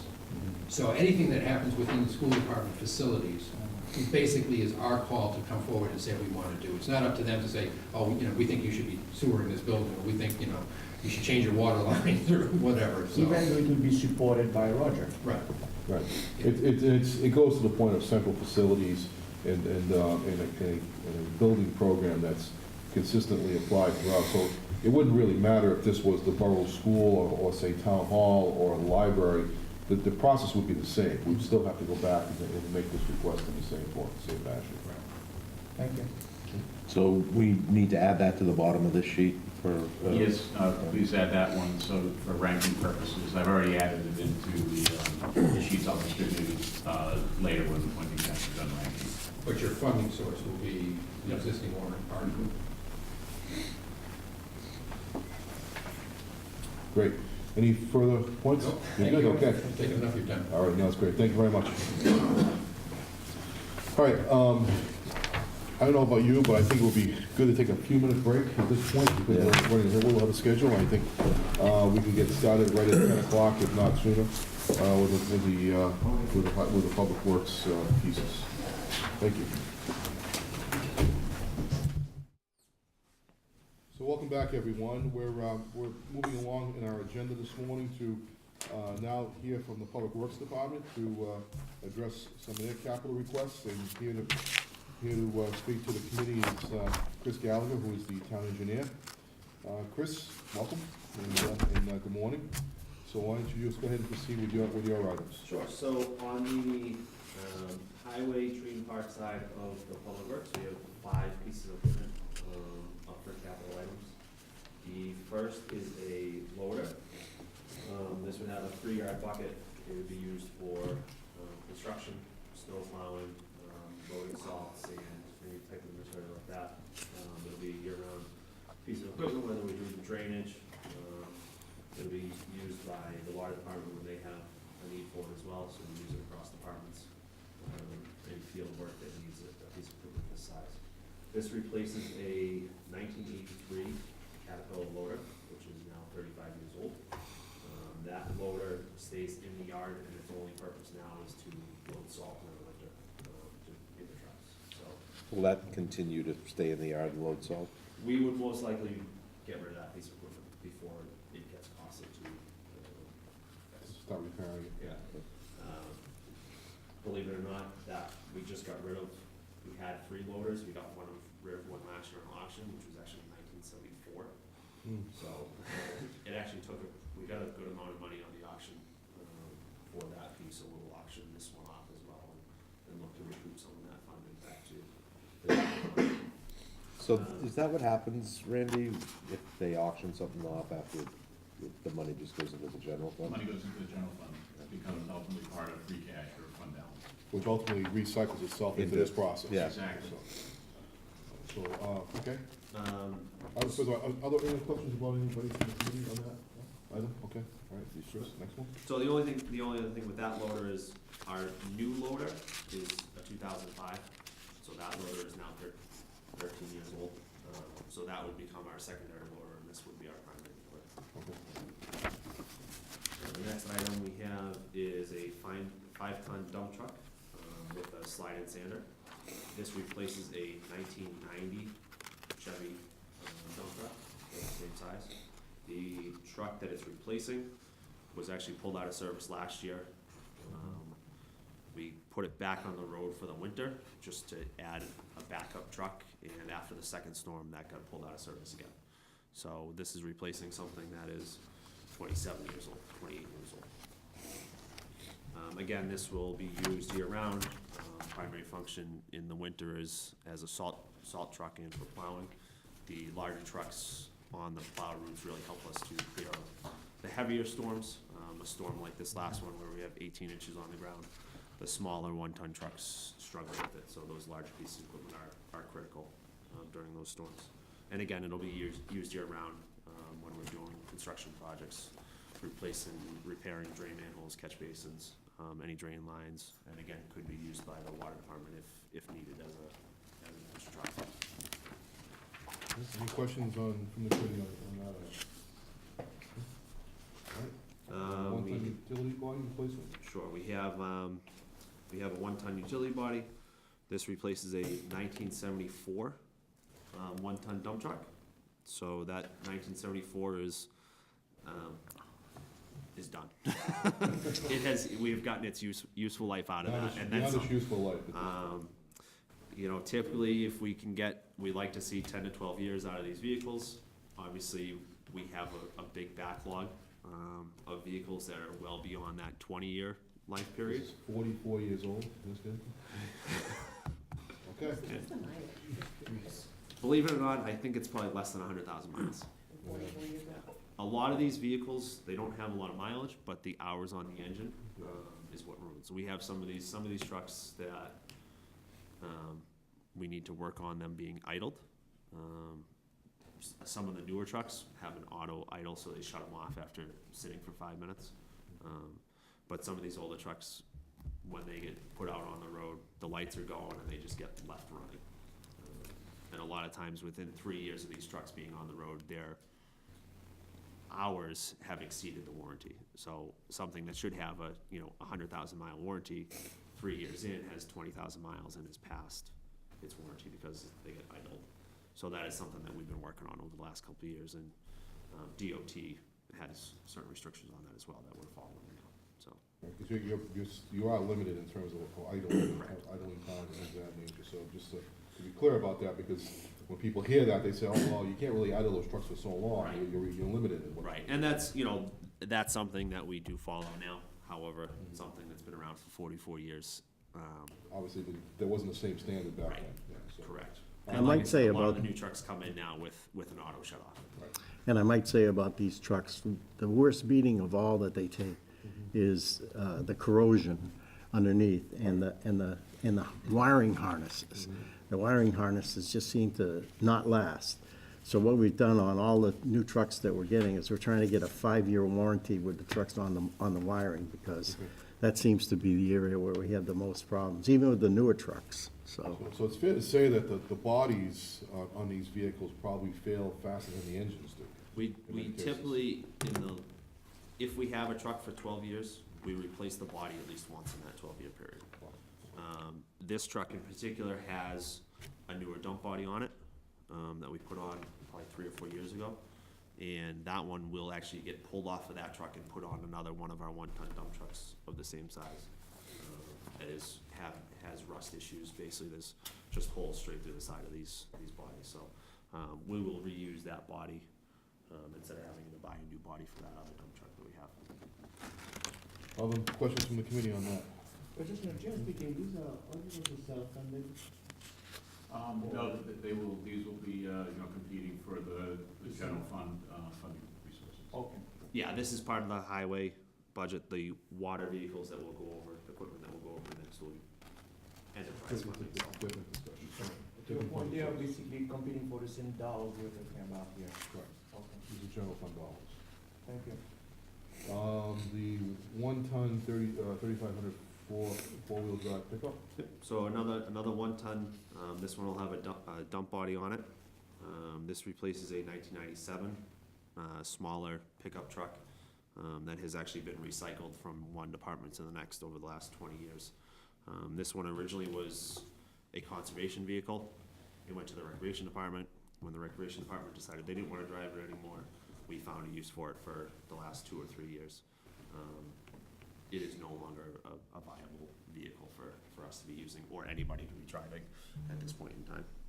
So it's fair to say that all the vehicles you just described are not going to be put back into circulation in the organization. They're going to be either No. auctioned off or basically scrapped. Correct. At this point. Correct. Now, question on that, and I mentioned it earlier to Roger, so you're replacing a pickup truck with a dump truck. So was there a need for a pickup truck, or is it more universal? We found a need for it. We were able to use it for some of the smaller stuff driving around town. Summer help.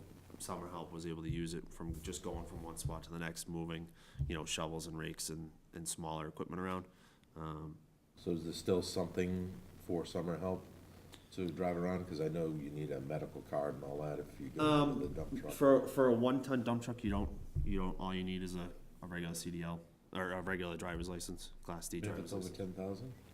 For a 1-ton pickup, you don't need any Yeah. special license for it. Okay. So the town's requirement are that you're 18 and you have a driver's license. Okay. And the fifth piece is a John Deere skid steer. So this replaces it's actually a 320 skid steer. It's a smaller piece of equipment, but we use it for pavement grinding, sweeping. We use it for loading smaller trucks, smaller equipment, and also for grading around town. It's replacing a similar piece of equipment that is, I think that one is probably close to 20 years old now as well. That it's replacing will be either sold or traded in. Chances are we'll auction it. Yeah, we auction all of our vehicles and equipment now. We've actually, over the last couple of years, have talked to different vendors, and the vendors don't want to deal with it on a trade basis, and have actually had issues with the state and the 30B laws when doing a trade-in, putting a value on a piece of equipment when other companies haven't had the chance to put that same value on the equipment. So to avoid all that, everything goes out to auction.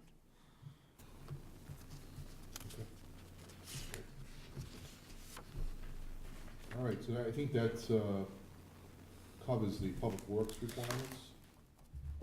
Any further thoughts on the public works pieces at this point? Okay. Presented. All right, do we go to water at this point? We do are. Just as an introduction, Manny Pacheco is our assistant water superintendent. He's gonna sit and listen. This will be his first introduction to capital planning. Bob Wordley is on a boat somewhere in much nicer weather, so Manny has been gracious. He's going from here to a water main break across the street, so we'll go Got a through ring this. crack on Market Street. So the first item is system improvements. We're looking for $200,000. This is a standing item for the water department.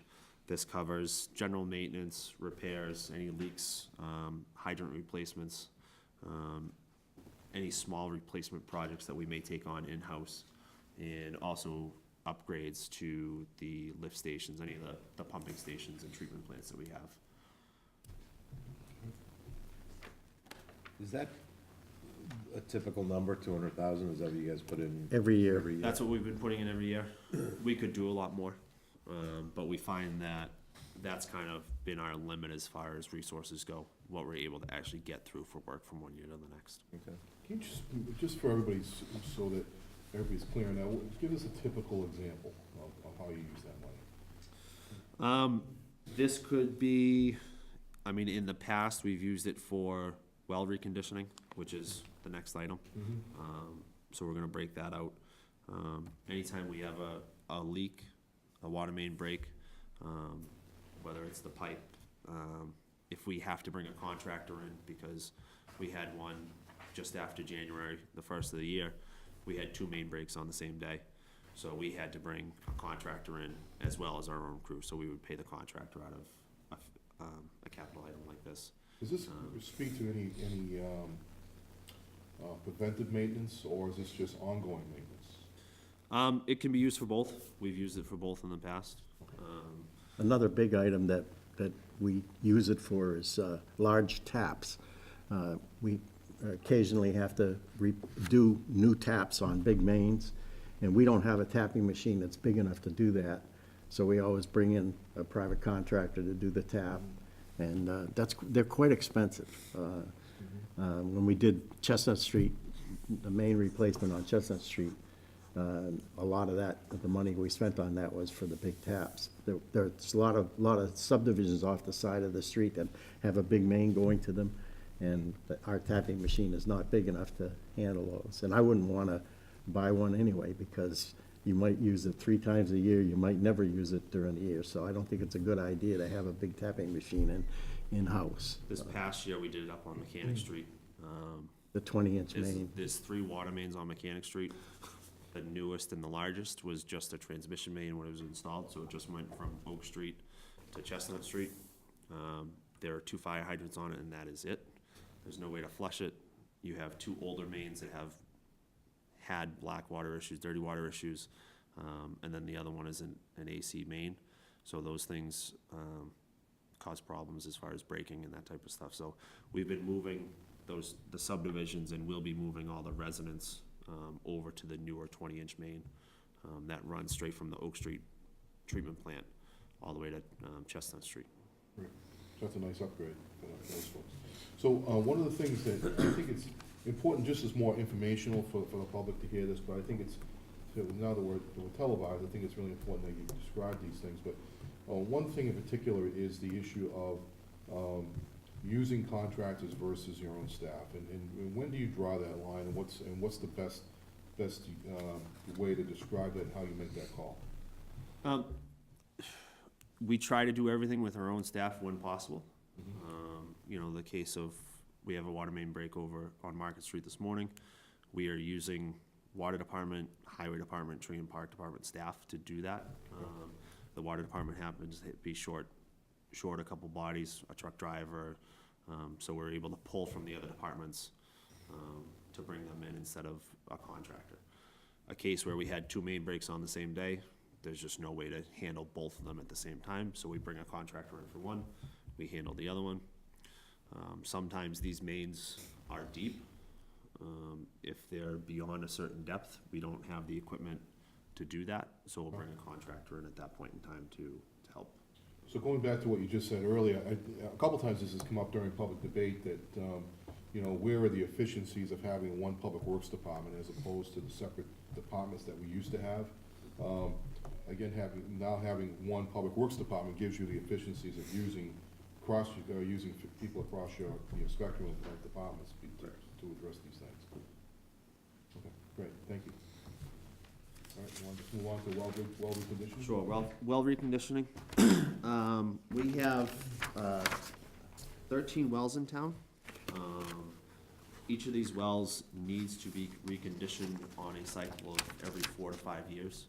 What happens with these wells are they basically get gummed up, and they no longer pull the amount of water that they were originally designed to pull and permitted to pull. So without reconditioning, we have some of these wells that are functioning at less than 50% of their capacity. So basically, we are not getting the water out of the ground that we should be.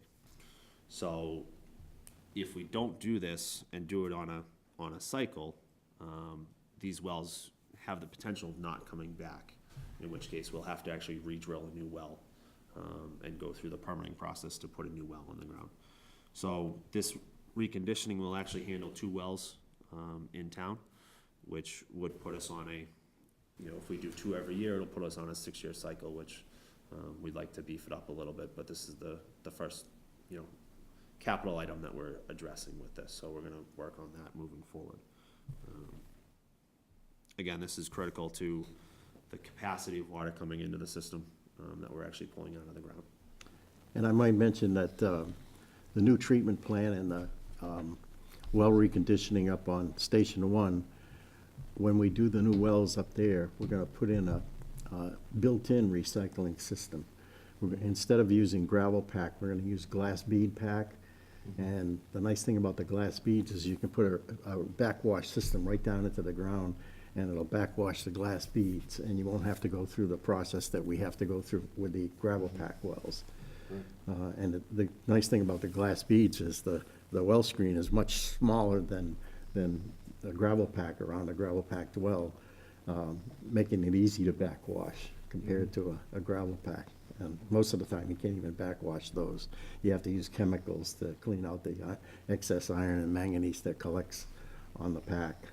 So where would you rank our system now in comparison to what it was, say, just 5 or 6 years ago? In comparison. That's a good question. We've done a lot. We've cleaned up the black water problem pretty well.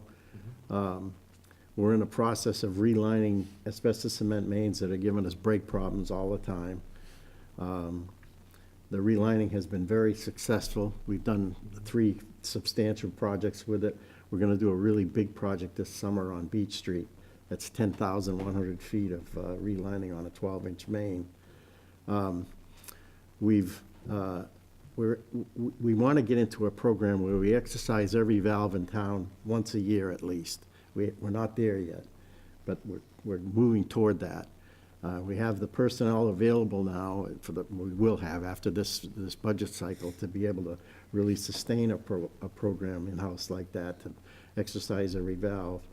Now, that's a manual process too, right? It sure is. Every hydrant in town, we have many super aged hydrants in town. You'll see them out there. They have 2 connections. We want to get rid of all those, but that's a big project. And the manpower we have now is being built to be able to handle a constant program of taking those old hydrants out and replacing them with new modern hydrants with 3 connections and things like that. And of course, along with all those things is that we've built now 2 treatment plants, and we're in the process of planning a 3rd. And that's really helped with 2 things. It's cleaned up the water considerably. We're putting out a good product now, and it's improved the treatment of the water because the plants are static and fixed and have operators that really know what to do to make sure that the chemicals are fed right and everything else is done that needs to be done. We get the Station 1 done. The last project we'll have to do ever will be to take Station 2, which is Sprague, down off of South Street, down to Witch Pond, and that'll give us multiple use of Witch Pond, because the Witch Pond wells are sensitive, and we have to shut down in the summer a lot because of DEP requirements. And if I put Sprague on there, we can use it around the clock, and it's way better to use a treatment plant consistently all the time than it is to shut it off. Right. And we have the major investment that's needed to build the treatment plant. The only other major investment I need now is a raw water line to get down there and take the water from Sprague. How would you say that we as a town, we are rated by the state in terms of our overall quality as far as the water? Drinkable and undrinkable? That's a good question. I don't know that I have an answer for you. The water superintendent would have that. I don't know that the state does rankings. I don't know, Manny, if you have. No. I mean, they don't rank one town to the next. They don't rate them. I mean. To your point, I do see, there is a published document that you do send to all residents. And I have to admit, given the fine print, I don't have time to read everything. So I'm not sure how many of it, but I was just curious to know, overall, how do we rank? Okay. Yeah, that's not something that they get into, that they do. They look at, the chemicals that we're required to test for, the chemicals that we're not required to test for that we do. But with that say, what would you say in terms of self-assessment? I know that sometimes it's a bit biased to do self-assessment, but if we had to self-assess ourselves, how would you say? In terms of, what I would say is I drink the water every day. okay. Thank you. That's a good indicator, usually. My kids drink it, you know, they bathe in it, you know, I'm not sure, you know, how to, I can't quantify, you know, how we fit and how we sit with all the other towns around us, but I live in town, I drink the water, my kids drink the water. And if there was a problem with it, I wouldn't be doing that. I can do 3 comparables for you, because I worked in Easton and Sharon. So I would say that in terms of the water system now in Foxborough that we have, I would say that we're well ahead of Easton. Easton has a better resource than we have, but they have serious treatment problems they need to address. And Sharon has a limited resource. They have 47 miles of asbestos cement pipe they're going to have to deal with, and they have lead services that they're going to have to deal with. So I would say, at least of the comparison I made, we're in better shape than both of those towns. And I think it's fair to say, too, that the investment the town has made in the system itself, the investment in the people as well as the system itself has been significant over the past several years, to the point where I can personally attest to the fact that I get very few complaints about the water system here, very few. And it's not like that's been the case in every place I've ever been. So it actually seems to run very, very well, generally speaking. And I think a good indicator is what you said, Chris, is that people drink the water. I mean, you don't have to drink bottled water in this town because you know, of the concerns about it. Right. This water quality here is actually quite good, and I rarely ever have any person complain to me about it. 5 years ago, that was not the It's case. not the case. Yeah, if you go back 10 years, we didn't have any water treatment plants. Now we have 2, and this department's working on a 3rd currently. Right. So it's fair to say that the standard has improved rather dramatically, actually. Unfortunately, it's not cheap to do stuff like that, and our rates have shown that. But I think our rates are still competitive with our surrounding towns. Well, I know that most people will say that nobody likes to pay more, but I think when it comes to water, that's really a critical resource in the community. And I think people, as long as they know that this community is putting out safe water and through a very safe system, I think that most people would find it to be a real value to the community. So thank you for at least saying As that. far as the state's concerned, they just look at it, whether you're compliant or you're not compliant. There's no gray area. They don't do the ratings. Understood. Thank you. Okay. Thank you. All right, the 5-ton dump? Yep, was- so this truck will actually mirror the truck we're requesting in highway. This will be used for the water department. One of the big things that we're looking for this truck for is winter operations. During the winter, the water department, plows their own sites. However, they cannot salt those sites. So any of those roadways that lead down to the Oak Street treatment plant, Pumping Station Road, Sprague Road, these can't be salted. So they need to have sand, straight sand. So it can't be mixed with salt.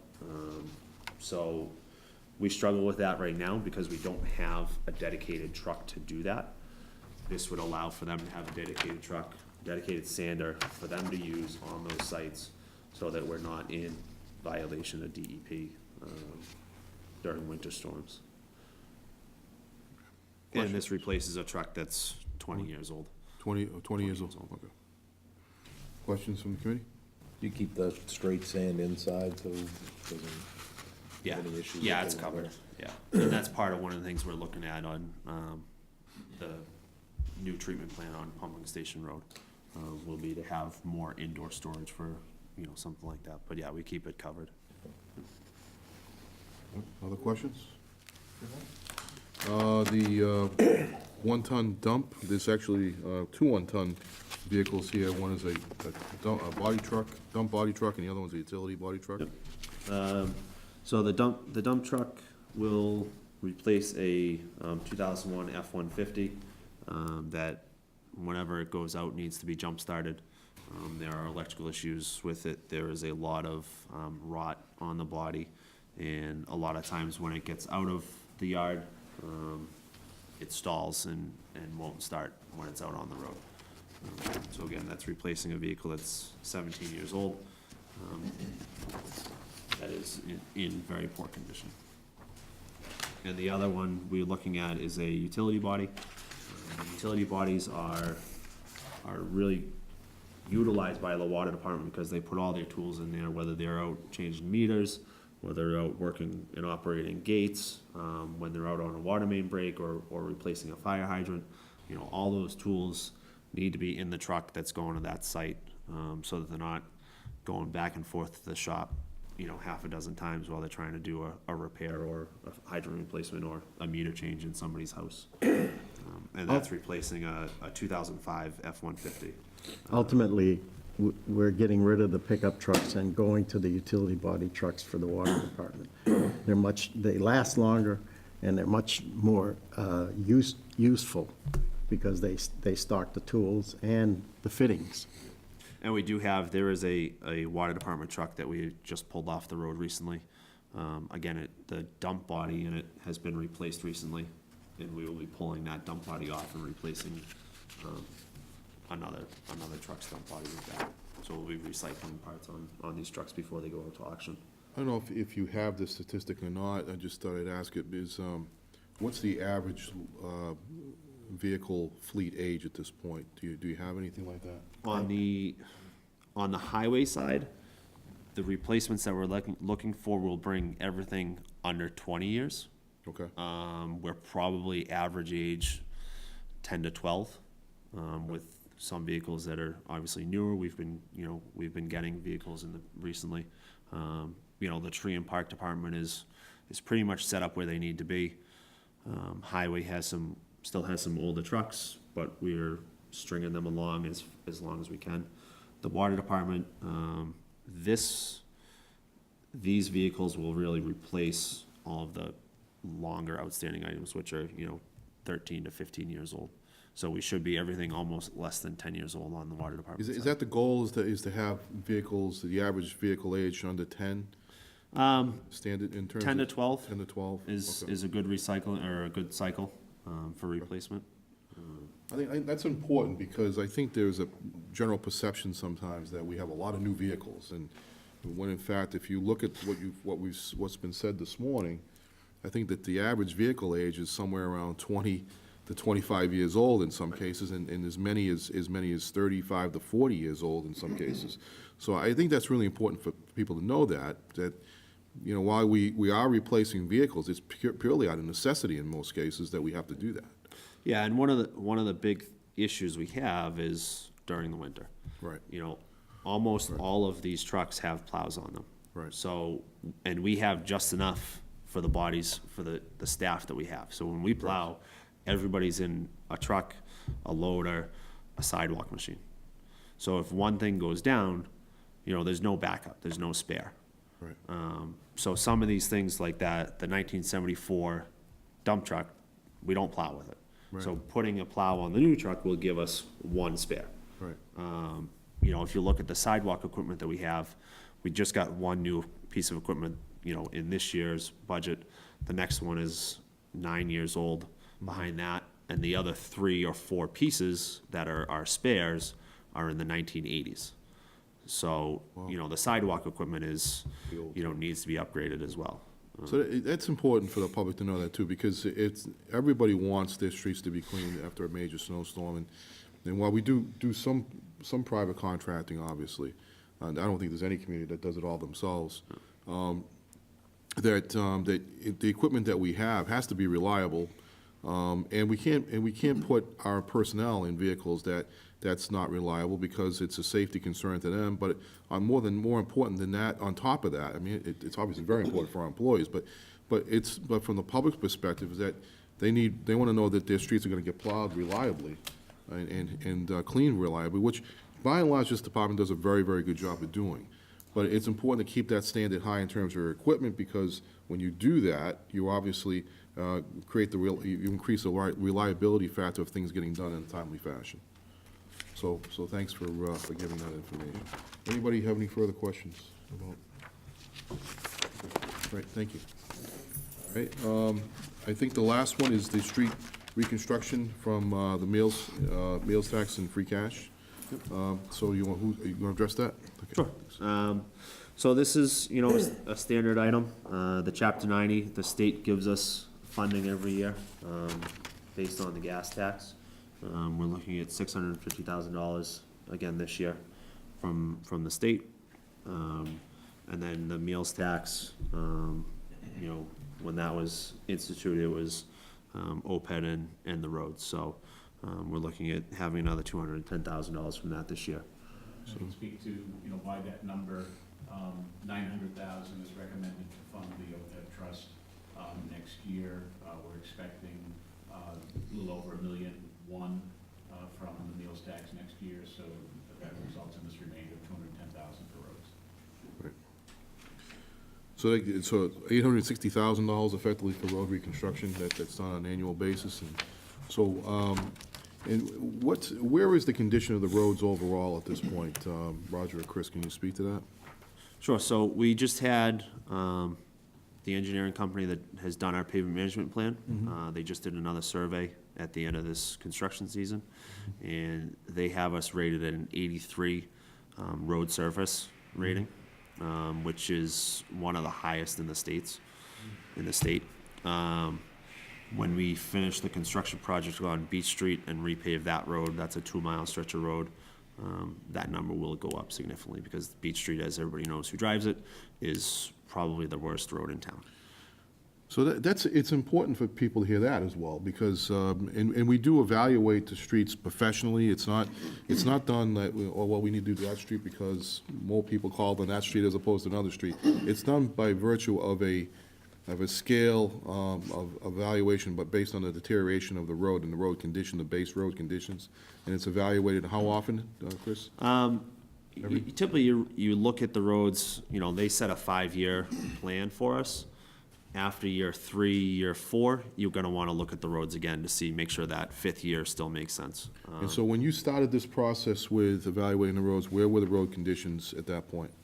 Do you remember? They were around 72, 72. 73, And something that's, like that. and over, what period of time it's gotten up to about 83? Well, the first year I was here, we did not have the meals tax money. The meals tax had just started, and I think, Randy, correct me if I'm wrong, but I think we got $85,000 out of meals tax.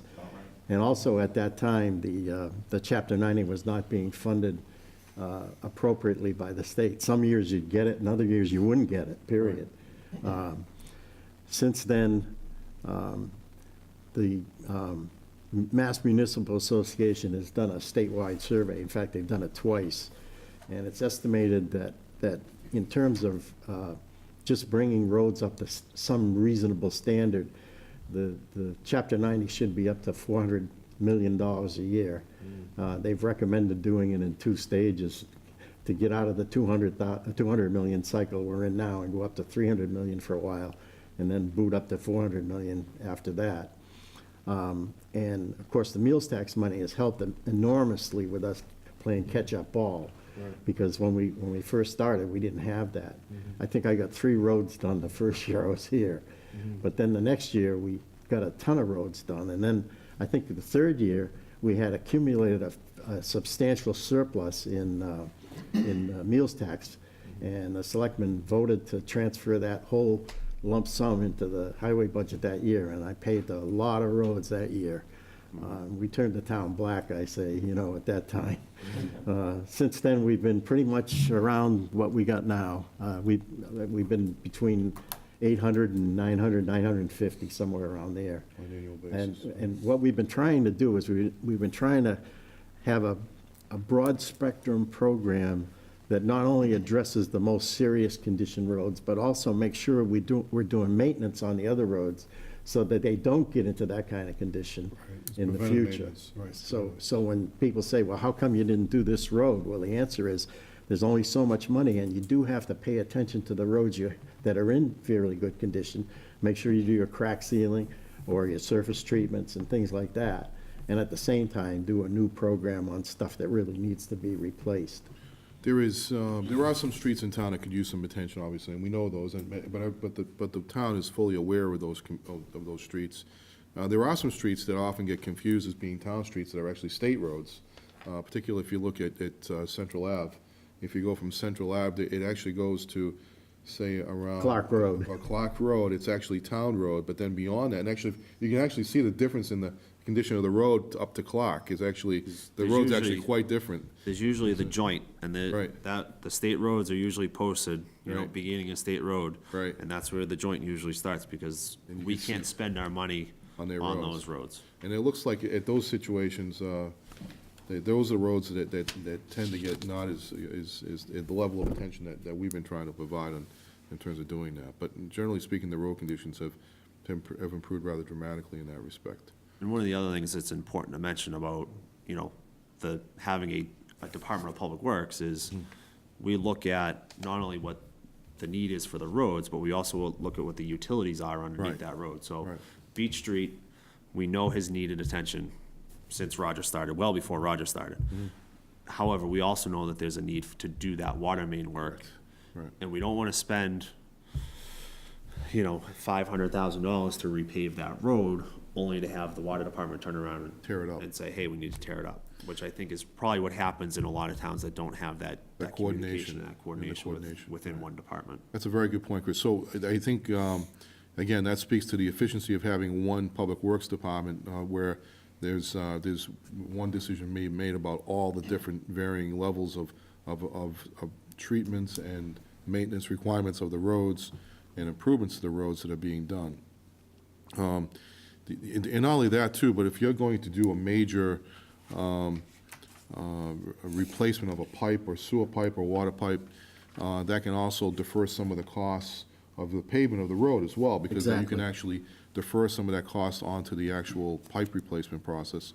That we don't take out of the road improvement fund by doing that. So there's certainly a good coordination of effort going on by having the one central DPW operation. So, other comments? Yeah, just a quick question. In terms of, at the end of the day, it's very capital intensive what you do, and in terms of if you were, let's say, to outsource some functions versus really trying to do it ourselves, would you say that we would get more money for our buck in terms of being efficient, or to Bill's point, the fact that this is so much centralized, we are better off to do it ourselves and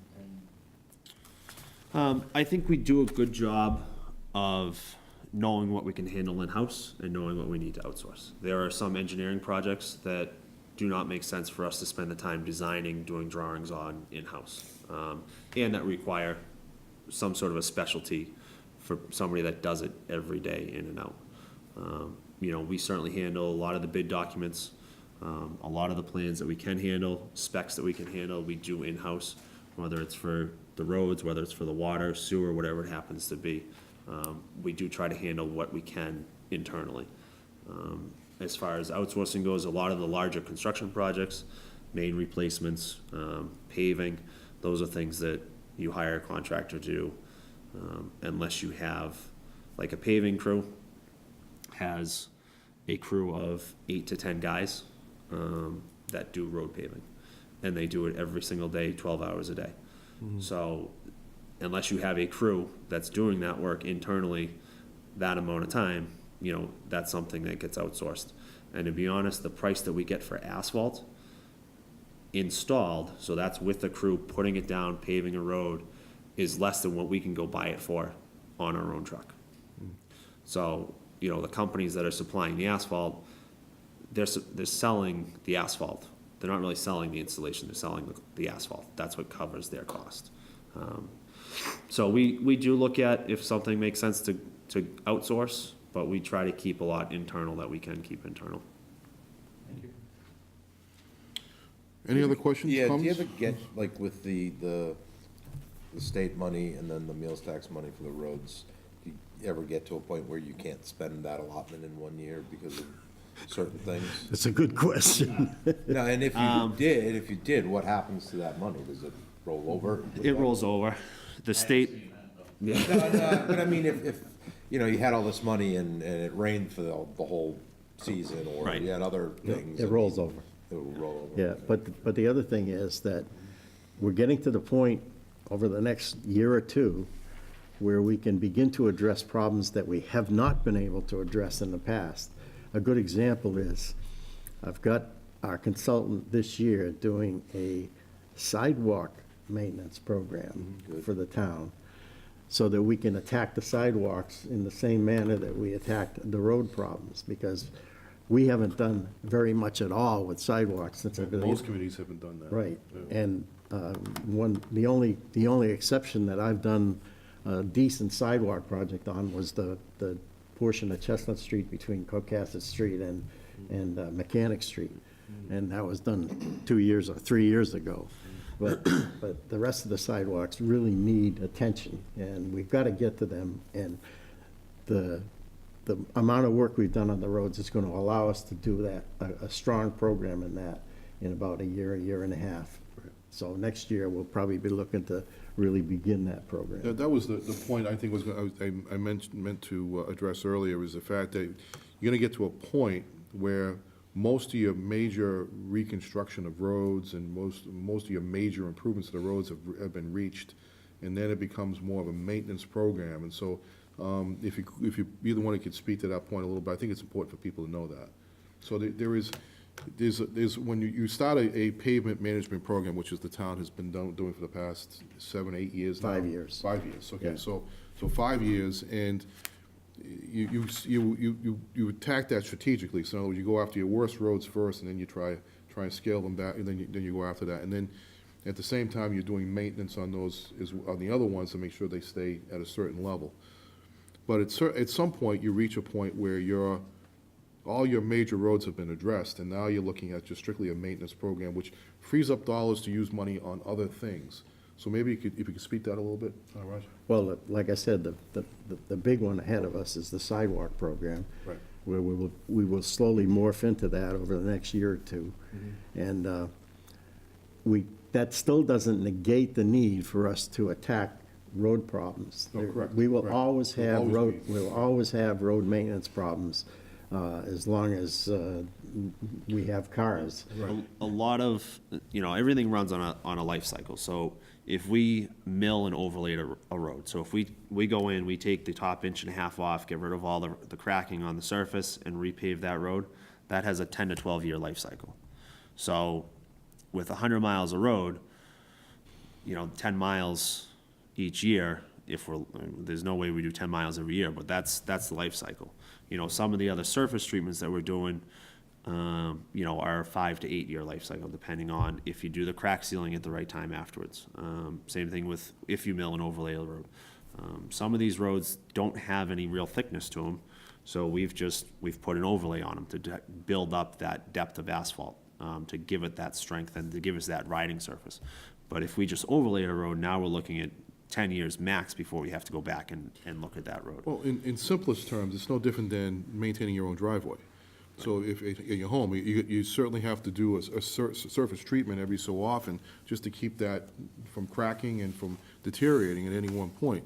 So we're doing the same thing effectively on our roads, as we are in our buildings now, on a centralized basis with the central facilities maintenance, that we're putting money into ongoing maintenance things so things don't deteriorate nearly as quickly as they used to. And Right. I think that's more of a strategic approach that folks have really collaborated on. And like Roger said, the big thing is, these sidewalks. Some of these neighborhoods that we've gone into in the last couple of years, the roads haven't been touched in 40 years. I believe Well, the that, sidewalk hasn't been touched since it got built, Right. So, we would like to move towards a maintenance on sidewalks. We hear a lot that people think there should be a new sidewalk here or a new sidewalk over there. And we look at that, and if there's a safety concern and if it's something that's viable and possible, we will look at doing that. But we have these sidewalks that haven't been touched and maintained. The last thing we want to do is add more to that inventory when we can't maintain what we actually have. So I think that's a good point to raise, and I'll wrap up with my thoughts and with this final thought is that, we constantly building new subdivisions, working with the planning board and et cetera for developing these new subdivisions. And what input does the Public Works Department have into the development of roads by private contractors so that ultimately whatever, because ultimately, when the road gets turned over to us, we own it, we have to maintain it after that. So how much input do you guys have into that? So we, the planning board, as a subdivision comes in, as a roadway comes in, they have their engineering, their peer consultant that reviews that project to make sure that it meets the planning board regulations. At the same time, that plan gets distributed to all the different towns in the department.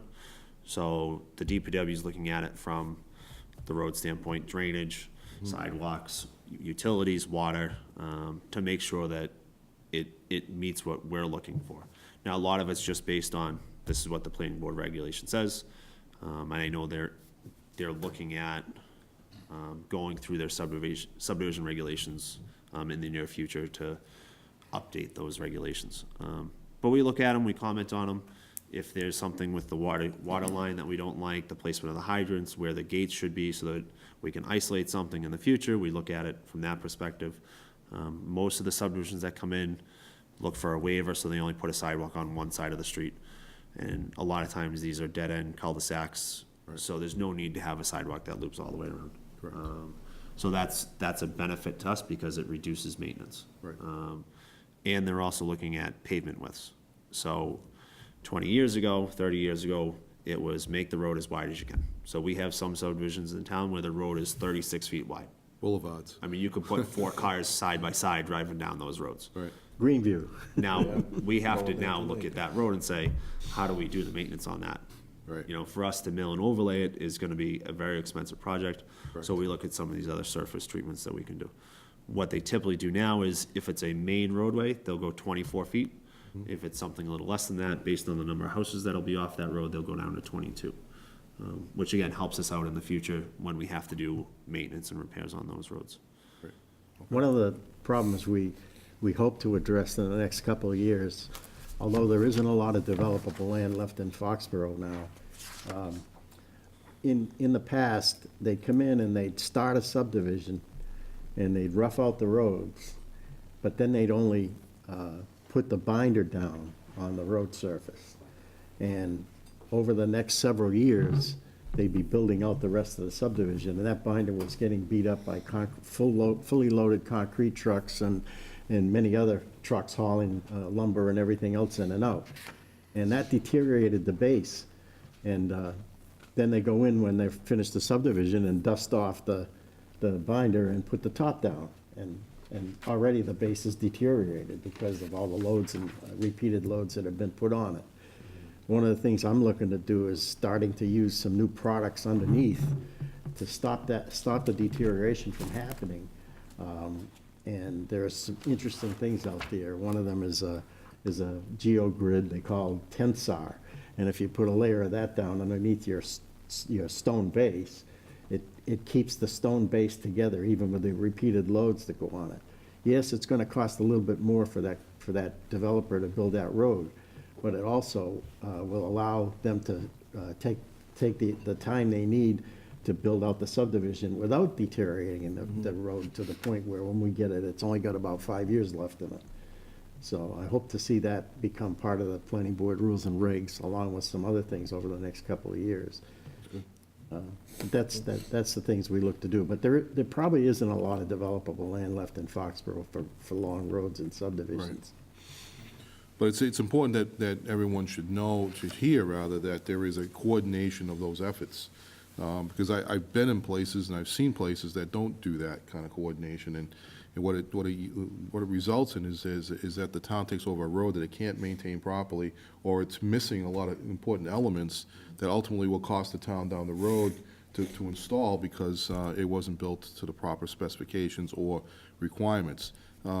We try to avoid that here as much as possible, so it's really helpful to hear that. And the planning board has an inspector, so as these things are being built, he's out on these sites, day to day, looking at those things. And at the critical points in the projects, myself, Roger, water staff will go out and actually do inspections as well as certain things are being done, so that when it comes time for acceptance, we have now seen the project all the way through.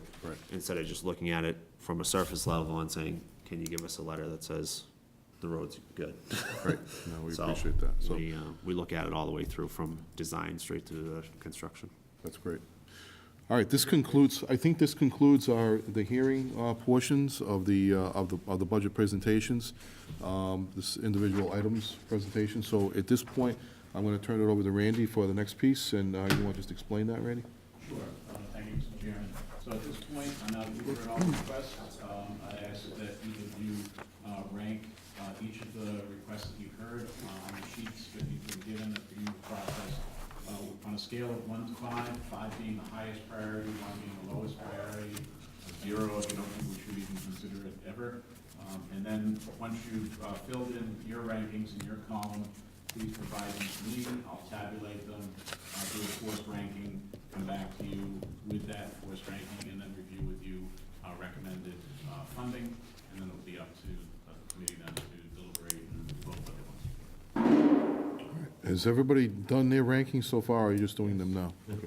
You done? Okay, I've done mine. We'll just pass them down. Okay.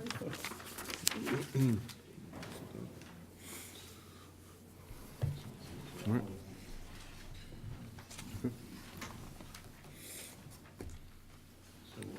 So We'll just take about a 20 to 30 minute break while I do that. Okay, and then we'll be back in a few minutes.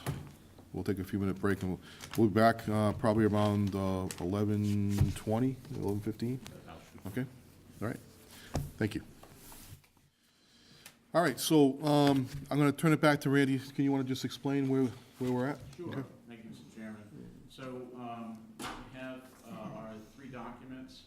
The first of which was the sheet that you provided me that had your ranking. I just want to give it back to you so you could double check, make sure I got your rankings correct. The second document is 2 pages. It's just the same ordering of the requests with your individual rankings in there and total, and got some comments in there as well that we collected as we heard some of the requesters. And then the second ranking page is now organized within fund, so within the general fund, within the ambulance receipts fund, within water enterprise, and within the roads fund. And so we've separated them out like that now in order to associate the requested projects with their funding sources, and then force ranked based on your collective rankings how the projects stacked up. So there was obviously there was very high support for most every project. Obviously, it looks like you'll be having further discussion about the track and bleachers. And before you did that, at this point, I wanted to turn your attention to the third document, which is the recommended possible funding sources for CIP. So this 5 pages here, and just wanted to walk you through these. Please ask any questions if something's not clear.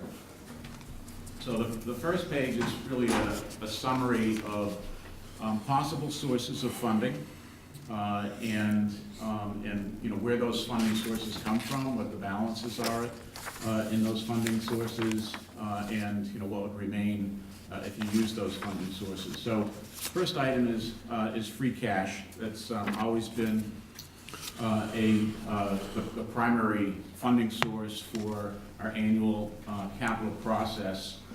So what I had put forward here, and this is not set in stone, I'm going to give you some more information about free cash on the next 3 pages, but recommending $2,332,397 that you could use possibly in free cash to fund these items. Why that number? We started with an available balance of $6.35 million in the FY19 operating budget process. If you'll recall, there's no need for the use of free cash to fund the operating budget.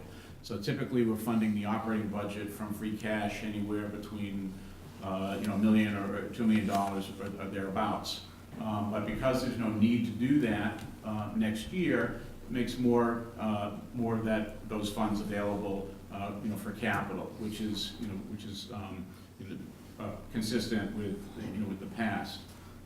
So that's one possible funding source. Obviously, it can cover, the overwhelming majority of the general fund items. There's another, but I want to highlight other areas, even if I'm not recommending them, because I always like to put them forward so the committee is fully versed in all the possible funding sources that you could use here. So, there's nothing held back. You have full visibility because maybe the committee has a different view on use of these funds. So the next source of funding is taxation. And, currently, as we stand today, and this will change, we balance the operating budget and we have $436,000 of additional raise and appropriate or taxation available for other purposes. However, given the snow and ice season that we're having, I don't believe our $300,000 contingency that we have for snow and ice is going to be enough. So this is likely going to be going to decline.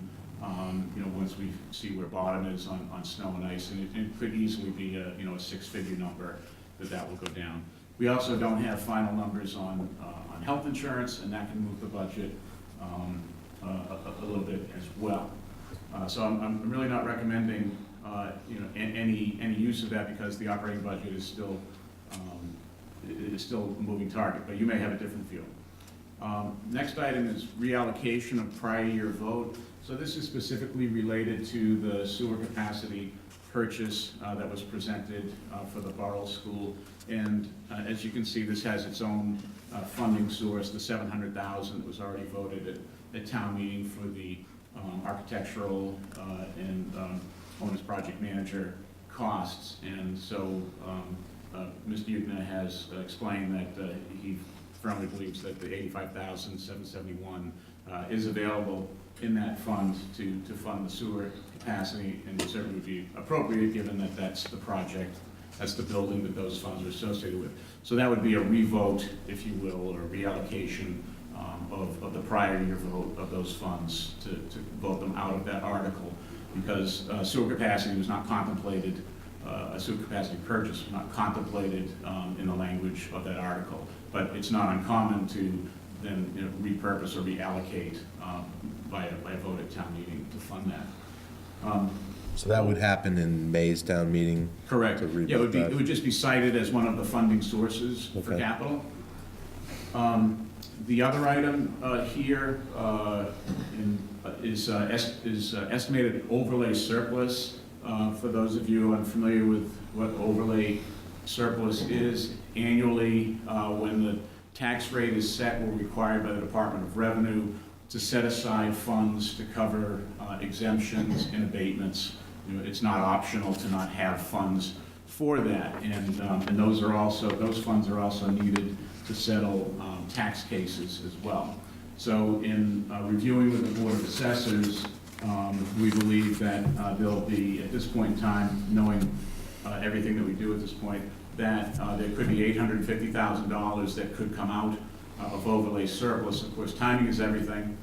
The new Municipal Modernization Act, by consolidating all of the year's individual overlay funds that used to be associated per tax year, they put it into one. It's created a technicality. You really can't get access to those funds until most everybody has actually paid their taxes until June. So we wouldn't even be able to tap that at this point, but we would be looking for the assessors to release that in June for future consideration. And we'd already discussed to hopefully bring forward as part of the funding for the borough project, to put that towards the borough project in order to buy down the debt service. And that had been part of our plan in order to buy down debt.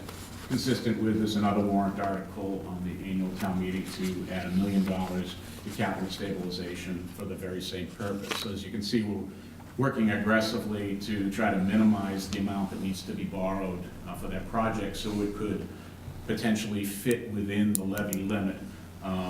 If we don't put these funds towards that project, it puts at risk our ability to fund the borough school debt within levy limit, which of course we can't do that. That would mean an excluded debt project or a tax increase. So those are the general fund recommended funding sources. Ambulance receipts. We have a detailed multi-year plan for the ambulance receipts fund. And the beauty of the ambulance receipts fund is that it now covers all of the fire department's capital needs. So there's enough funding, and this is planned utilization to fund all of the fire department requests in this year's budget. I'm going to show you a slide which takes us out through the year when we believe the ladder truck will need to be replaced, which is a $1 million item. And so even with this and that $1 million item coming up within a few years, and our annual contribution of between $900,000 and $1 million from ambulance receipts to the operating budget, we're still able to sustain this. So this has actually taken, over the history of the capital process, has taken incredible pressure off of general fund resources and has allowed the town to actually do more in its capital program because of the way we use ambulance receipts. Bernard? Yes, just to be a bit more specific, in terms of the capital stabilization account, right now, and I think we are all reading the recommended as funding, will the article be that specific? The recommendation will be to fund the Borough School renovation project? No, it will be to fund capital stabilization. Our capital stabilization account is not project specific, but we've always honored the intent of when we put money into accounts like that, of what the intended purpose is. And it requires a 2/3 vote to come out anyway, so it's highly unlikely that anybody's going to challenge the use of that, especially given that the significant amount that we'll be looking to bring from capital stabilization and overlay surplus to that project will probably be the difference maker on whether or not we can actually fit the resulting debt service from the Borough School project within the budget, within the levy limit, without having to ask for a debt exclusion or a tax increase. Understood, but to your point, the word is intent. It's not really... It's never been an issue. Okay. And the second point is, as far as, pretty much to your point, as far as everything we've reviewed here in terms of CIP, there'll be no borrowing. Everything is pretty much self. Right, yeah, that's, you're dropping down at the bottom of my sheet here. Okay. So yes, as you'll see, the town can always borrow. The town can always come forward and ask for borrowing authorization. But part of the success to the town's financial management is, for decades, is that for projects like these that are being requested, the size of the cost of the request, we don't borrow for these items. Most other communities just roll it all up and put it into a bond issue. It's kind of like putting it on the credit card. These are items that, because the town is very prudent in how it manages its cash position, knowing that it has capital items as well as operating needs, we pay cash for items like this. We could borrow, that's why I listed here, but of course I have no recommendation that we would borrow, because it would be inconsistent, with our practices of borrowing. Typically, it would just be for, building-related projects, like the Borough School. And then water receipts.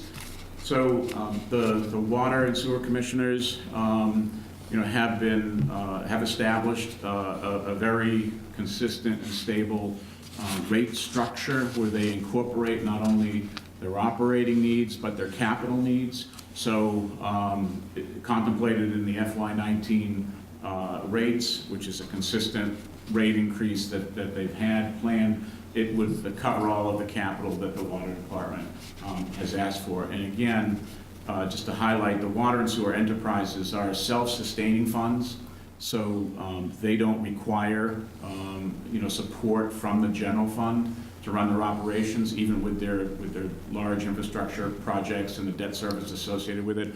All of their projects are funded within their rate structure.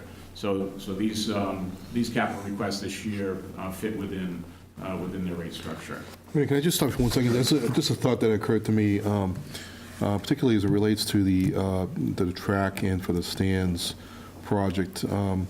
Would it make sense, and I thought about this, and I think I know the answer to this, but I just wanted to hear it from you. What if we did like a 5-year borrowing for, say, for the track and the stands? Would that make sense to do that? I mean, you could, but the amount that you would pay in transaction costs Okay. would really be sort of lost money. And given that the practical reality is that, from my perspective, the town actually has the funds to pay for it. I see. So it's, you know, it would ultimately just be more expensive, you know, for the town, Sure. not just the issuance costs, but the interest as well. I just look at it from the perspective that you could pay for it, you know, it takes a little bit less, it takes less money up front to be used perhaps in other areas, but if we think we can work through that existing funding schedule to make that happen. Yeah, either way, it's, you know, if the town meeting ultimately votes to support that project, if it's, you know, if it's through some short-term bond, the town's still committed to that debt service. Right. And so the reality is that if the town's committed to the project, debt service for an item of this size, which is relatively modest in the Right. scheme of other things like the Right. ladder truck, you know, we're gonna pay cash for that, and that's Yeah. just about the same size as this. Yeah, exactly. You know, there would be unnecessary interest and transactional costs associated with it. And actually, maybe complementing to that point, I asked myself that same question, but what I quickly looked at is on the free cash, what's remaining. Yeah. Still a very healthy $4 million. Yeah. That's Well, what- I wanna dissect that for the committee to get the committee to better understand what that remaining balance actually means. So if you look to the next page, which is FY 2018 free cash certification and recommended uses. So it's always instructive to walk the committee through, you know, what was the certified balance this year, and what are the contemplated uses this year, and how do we get to that ending number of 4 million? So what was certified was 8.3 million, which was a high water mark for the town, which is what partially gives the town the financial flexibility to consider fully funding the general fund projects. You know, if we had a more modest year, and I'm not anticipating this year to repeat at this level at the end of fiscal 18, well, it'll be a good free cash number, but certainly will not be at this number. That says 18, but I think you meant 17 in that? No, it was certified, oh, that's right, yes, 17. So, yeah, So it's certified this fiscal Okay. year. This fiscal year, Actually, before okay. I corrected it, it said 12. So. All right. I just want to be sure. Yeah, so Okay. it was certified this year, 8.3 million. So we've already utilized those funds at the special town meeting for the public safety staffing study, town common fence section replacements, and to fund the 17 and 18 costs for the steelworkers contract. So those have already happened. What's currently on the warrant for the annual for utilization of free cash balance is recommending that we fund $1 million into capital stabilization, again, as part of the plan to buy down the debt that ultimately we know we're going to have to incur for the borough project. And given that we had the healthy year, it's certainly an appropriate use and time for that. It'll save us interest. Also asking for $100,000 in supplemental funding for the OPEB trust. And the reason for that is that we've just had our actuarial study updated. It's required every 2 years, and it's shown that the liability has crept up just a little bit, and we need to add $100,000 this year, and we're adding it next year in order to stay at the annual required contribution. The $300,000 recommendation to fund our core stabilization account.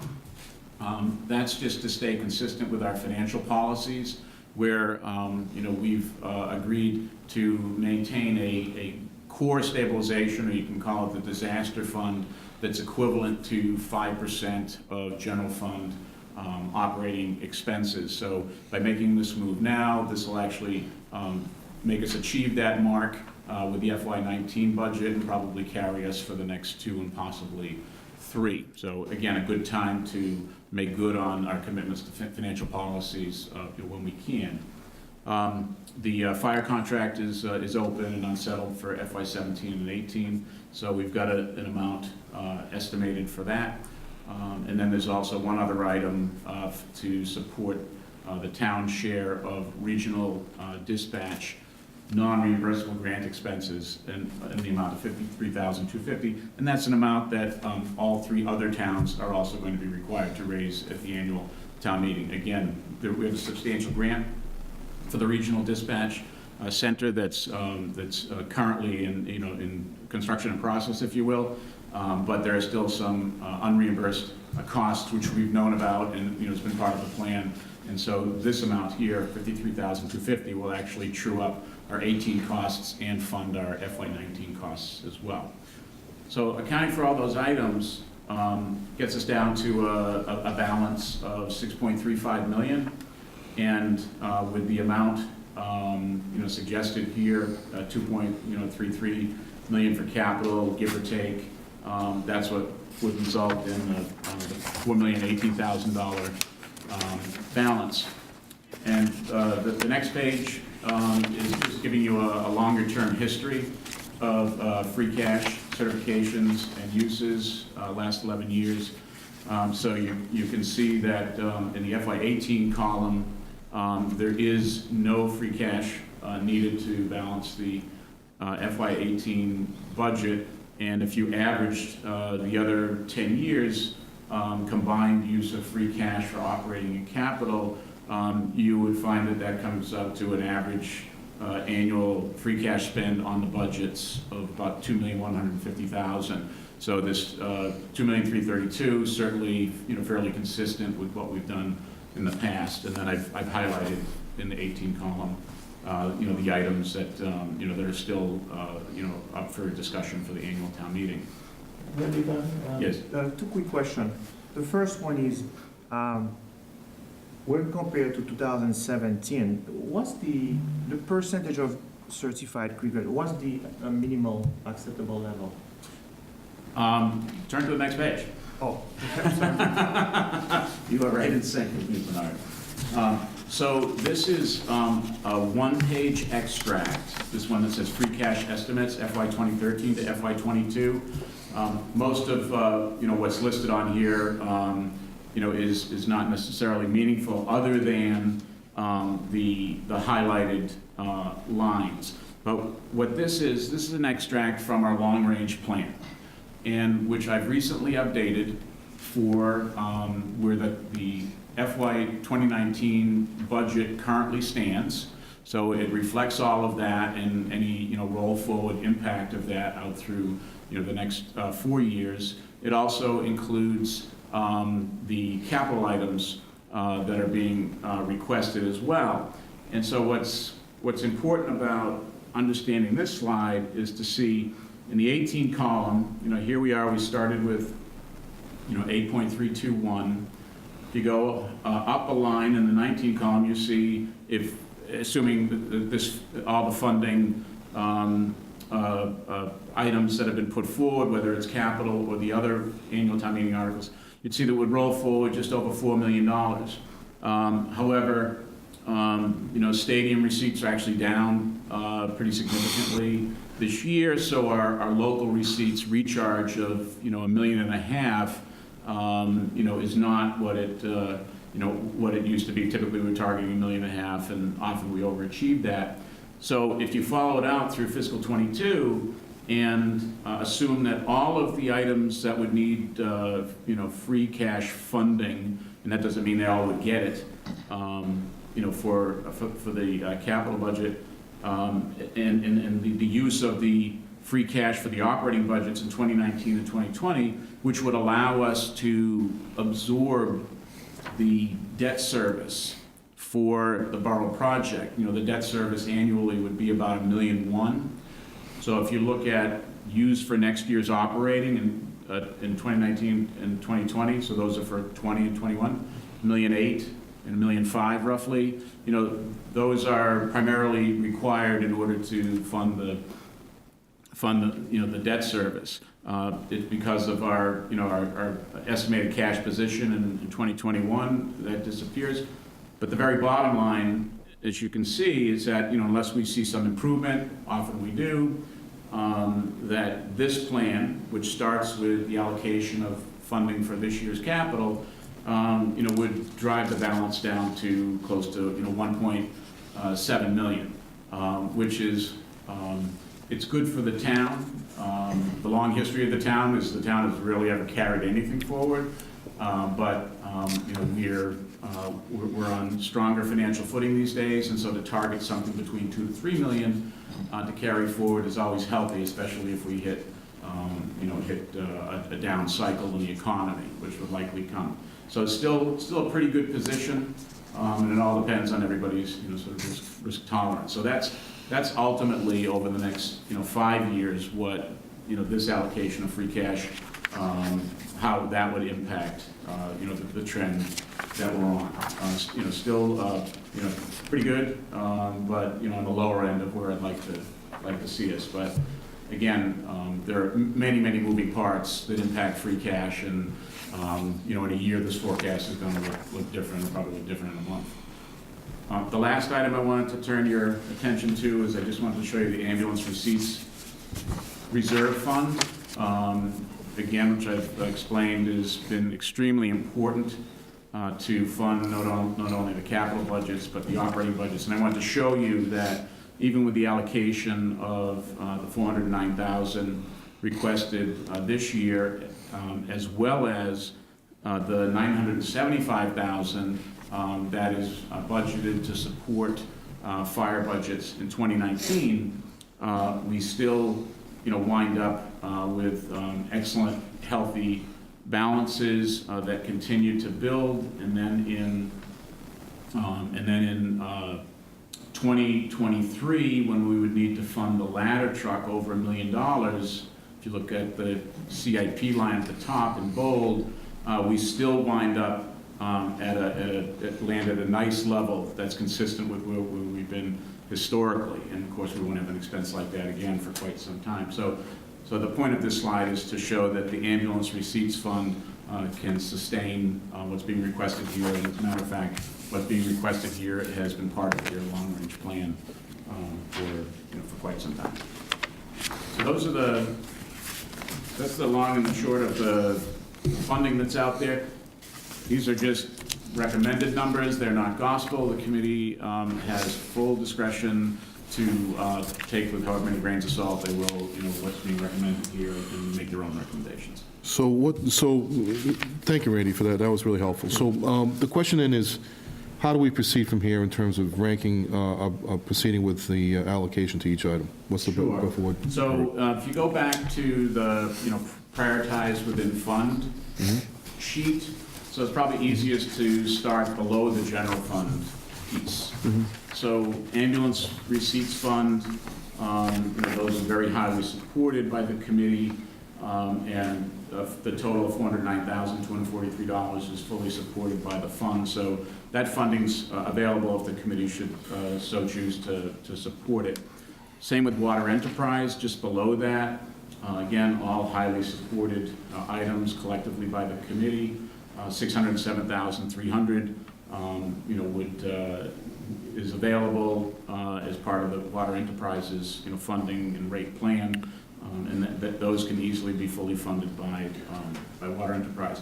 Roads, obviously the $210,000 from meals tax is going to be available in FY19. Those are FY19 receipts. And the other item of roads, $650,000 in a grant.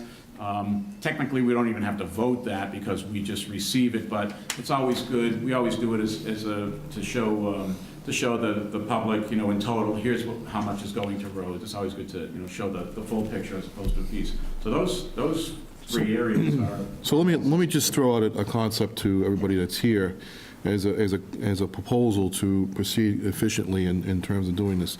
I think we can take them in chunks. So I would say the first chunk would be the fire items. And so I would suggest to you that a motion would be in order to approve the requested items under fire, since they were all supported primarily from everybody here. A motion would be in order to approve the three fire capital items as they are supported by there are actually three. Oh, two, I'm sorry, two, I apologize, the two items, which is the ambulance replacement and the command vehicle. I would recommend, I will accept the motion to approve those two items with the funding as allocated through the ambulance funding. But if I may say, just before we vote, just to make sure that we are in sync, in terms of the proposal of how to go forward, what we are really proposing is the $409,243,000 Right. would be the first to be coming from the $2.3 million. No, It's a it's separate actually coming from its own funding source, Right. ambulance receipts. That's in addition to the general fund. The last page, which discussed Okay. ambulance receipts, is So its own fund and Okay. its own dedicated funding source for all things So- fire and EMS related. So to further clarify, and thank you for suggesting that, Bernard, is to say that a motion would be in order to approve the fire capital request utilizing the funding from ambulance receipts of the total of $409,243 for the two items combined.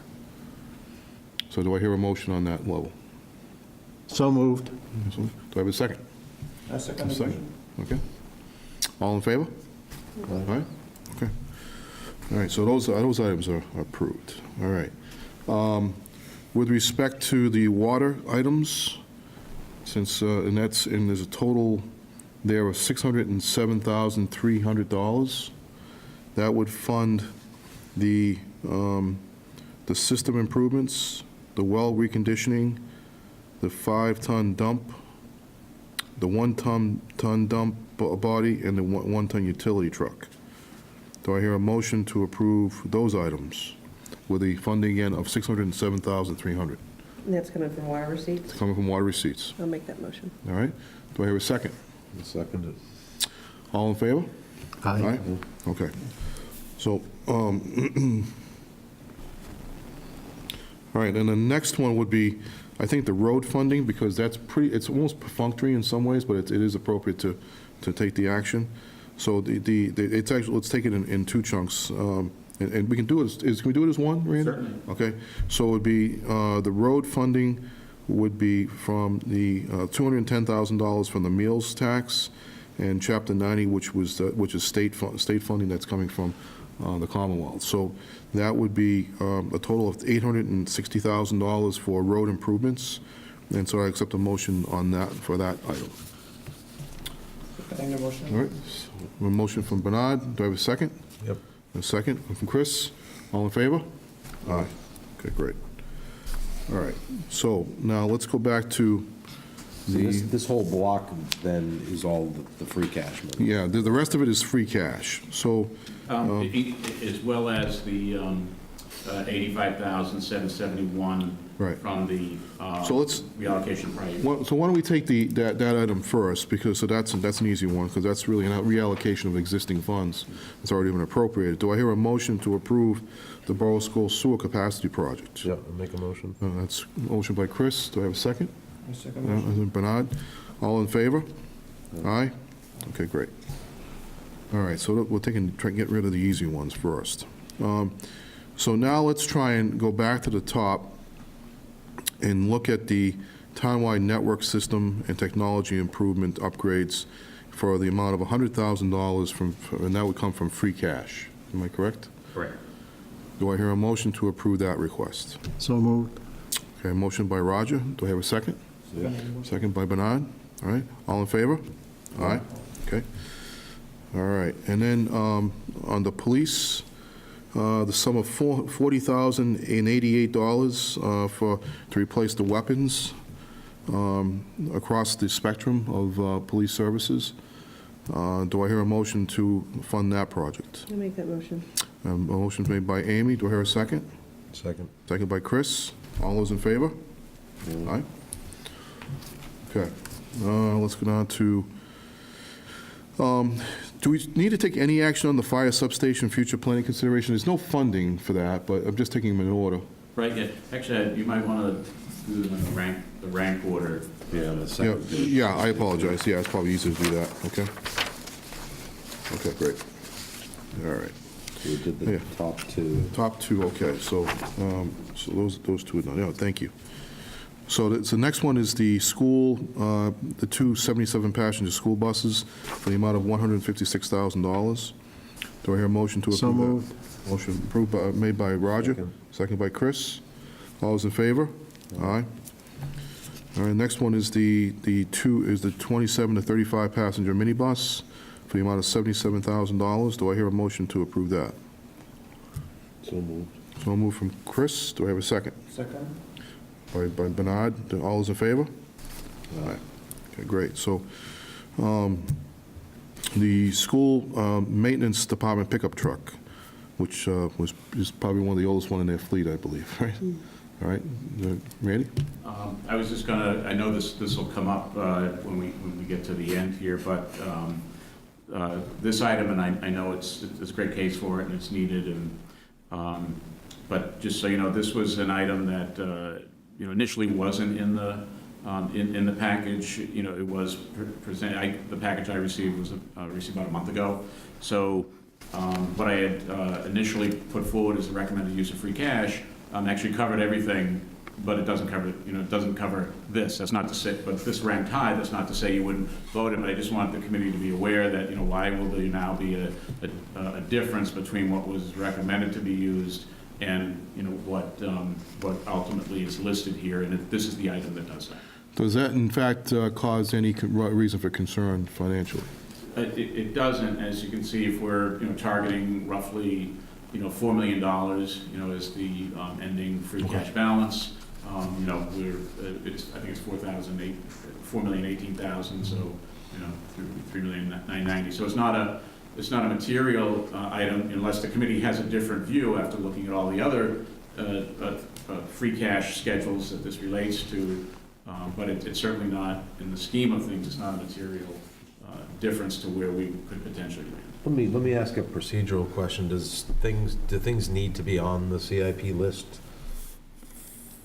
every year in order to vote? Like, can you, at the 9th hour, throw something on the CIP list? If there was something that something was breaks anticipated or missed, I think the best example is the sewer capacity issue, which is something that wasn't in the original package, but it was a need that just came up, I think, over the last week and a half. It makes perfect sense to do it. So there's nothing in our bylaw on this, the current bylaw, saying that this can't? But as long as it makes it to this forum and the committee is willing to hear it,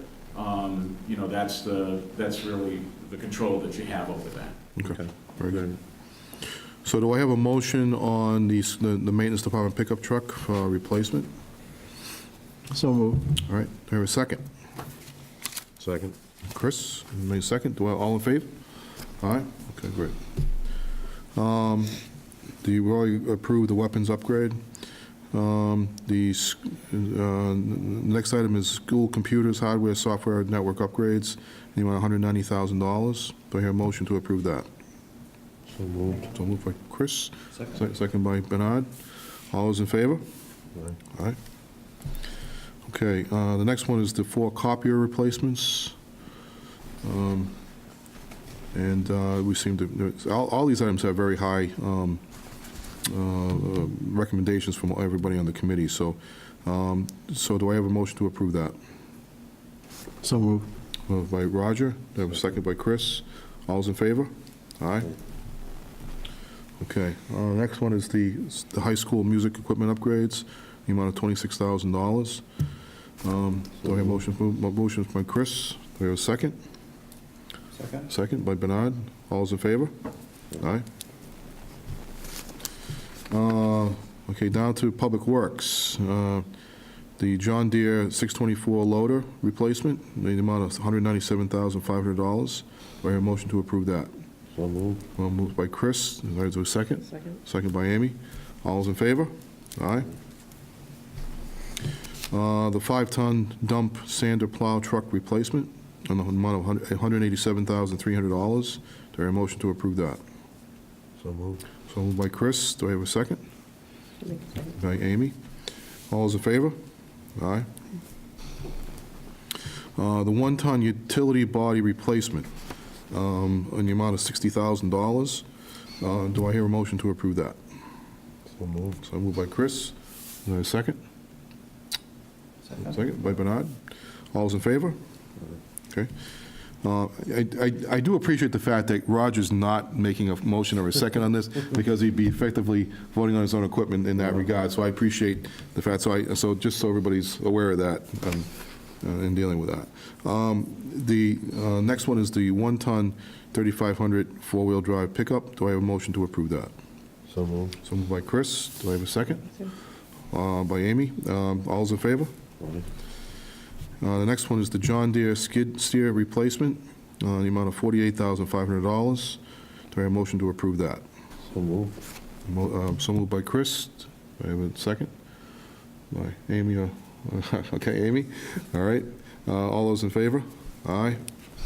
Okay, now, which brings us down to the high school turf field lane track and the turf field bleachers and press box. Now, I'll just offer some food for thought here. Because this is a separate article, it's just my personal feeling, and I can say that because I'm the chairman, that if it's going to go to the town meeting, I think that you let the town meeting vote on it.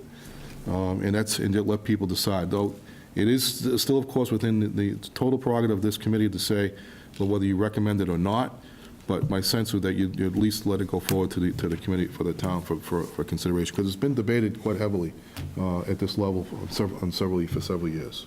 If we decided as a group to vote no on this, does it still go to town? Still goes forward, Still goes. as Mr. Yukna pointed out, the bylaw, the CIP bylaw that exists today, and even the one that's proposed to replace it, states that as long as the items are presented to the CIP committee, they can go forward.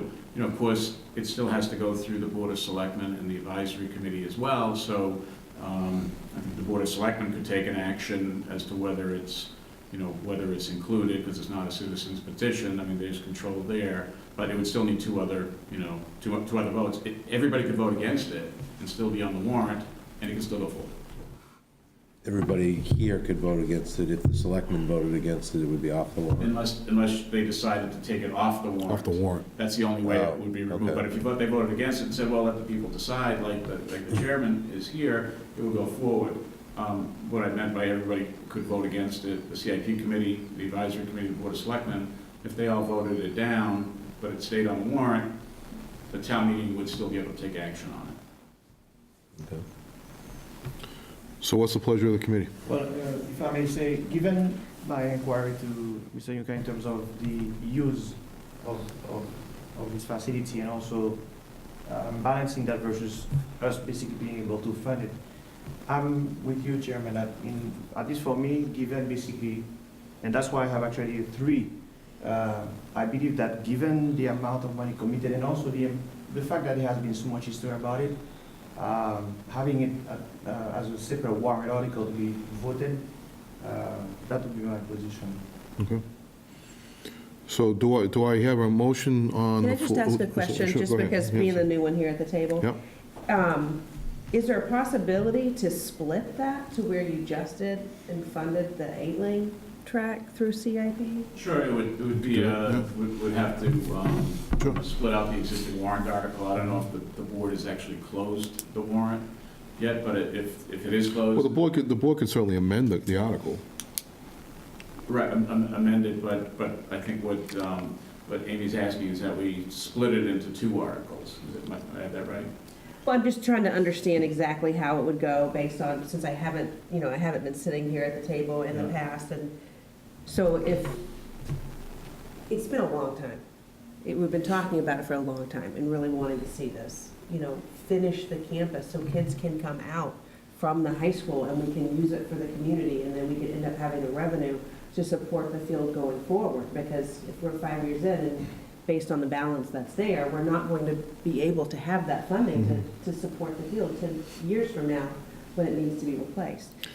So I'm just thinking, if what you're saying is if we vote yes and then selectmen vote no, and then if they take it off of the warrant, then it doesn't go forward and allow the public to have the opportunity to speak.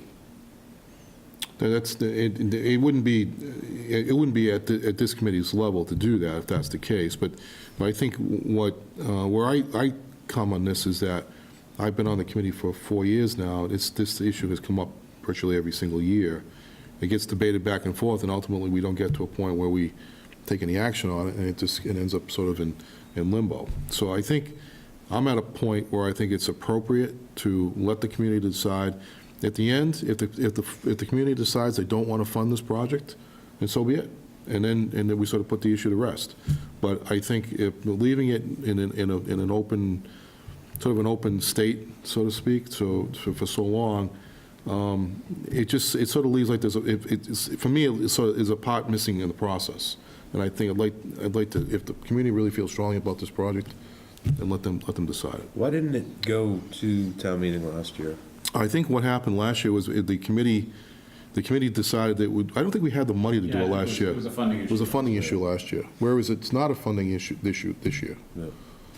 So I think that's the reason why we fell short. As a practical matter, if you split the two, and that's ultimately what comes out, it's going to cost a lot more to do the second part. Yeah, that's a question I had too, was does it make sense to do that from a construction perspective? That's what To I'm split it thinking. out? You might get a better price to do it as one package. Very much true, actually, your inquiry. My point is, looking at the unused free cash for the past years, why was this a funding issue?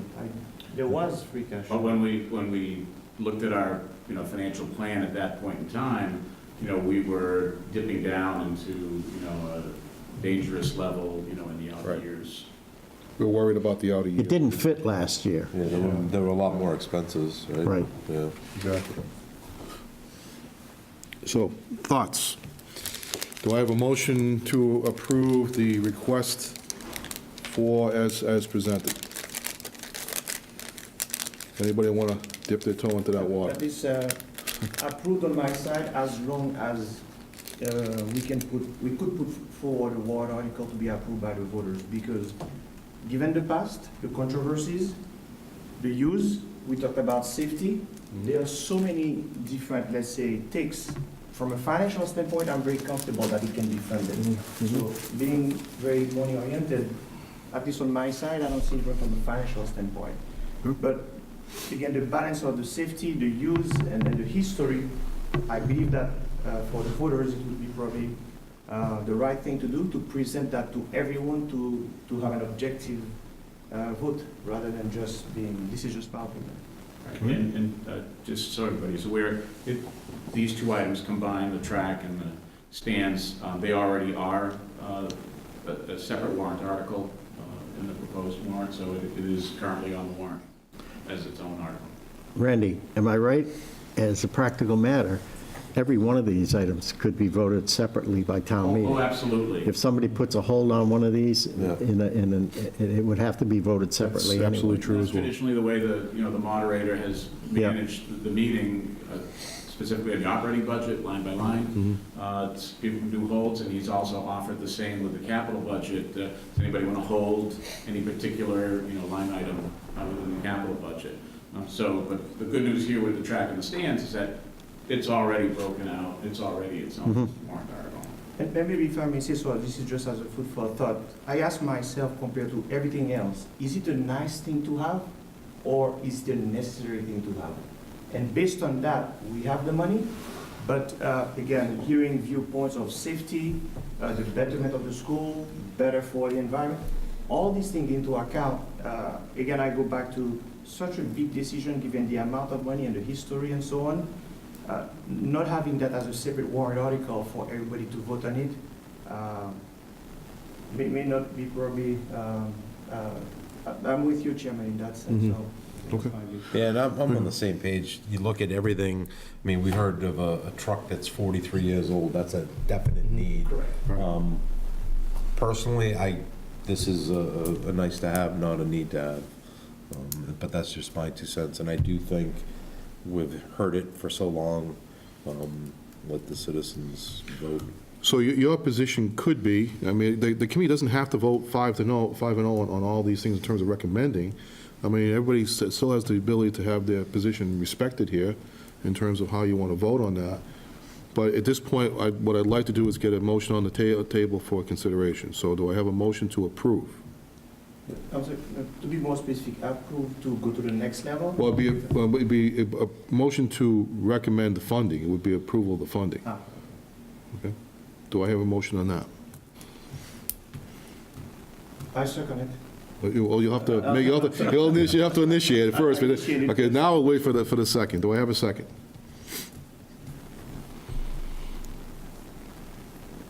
I'll second it for the sake of seconding it. All those in favor? Aye. I'm opposed. Opposed? All is opposed? Opposed. Opposed. So we have 3 in favor and 2 opposed. Okay. All right. In favor. All right. I think we're done. Last item would be, everybody received a copy of the 5-year capital plan based on input from all of the departments on what their needs are for the next 5 years, including this year's group. So I would ask that a vote be taken on the 5-year plan as presented. In essence, all it signifies is current understanding of capital needs across the departments and intent. There's nothing binding about it, other than the fact that the committee has actually considered the plan, and it's good that, for other purposes, rating agency purposes, et cetera, that we actually have a supported 5-year plan by the official body. But it doesn't commit the town to anything other than it shows that we planned. Obviously, the needs will change by the time we get to this process next year. Was that in the packet you just gave us? No, it's in the original packet. Okay. I'm sure it's in there somewhere, but okay. With the, I want to phrase it right. With the knowledge that it doesn't bind the town or anybody else to the capital plan, I would make a motion that we approve the future 5-year capital plan as presented. Second. All those in favor? Okay. Great. All right, are we done, Randy? All right.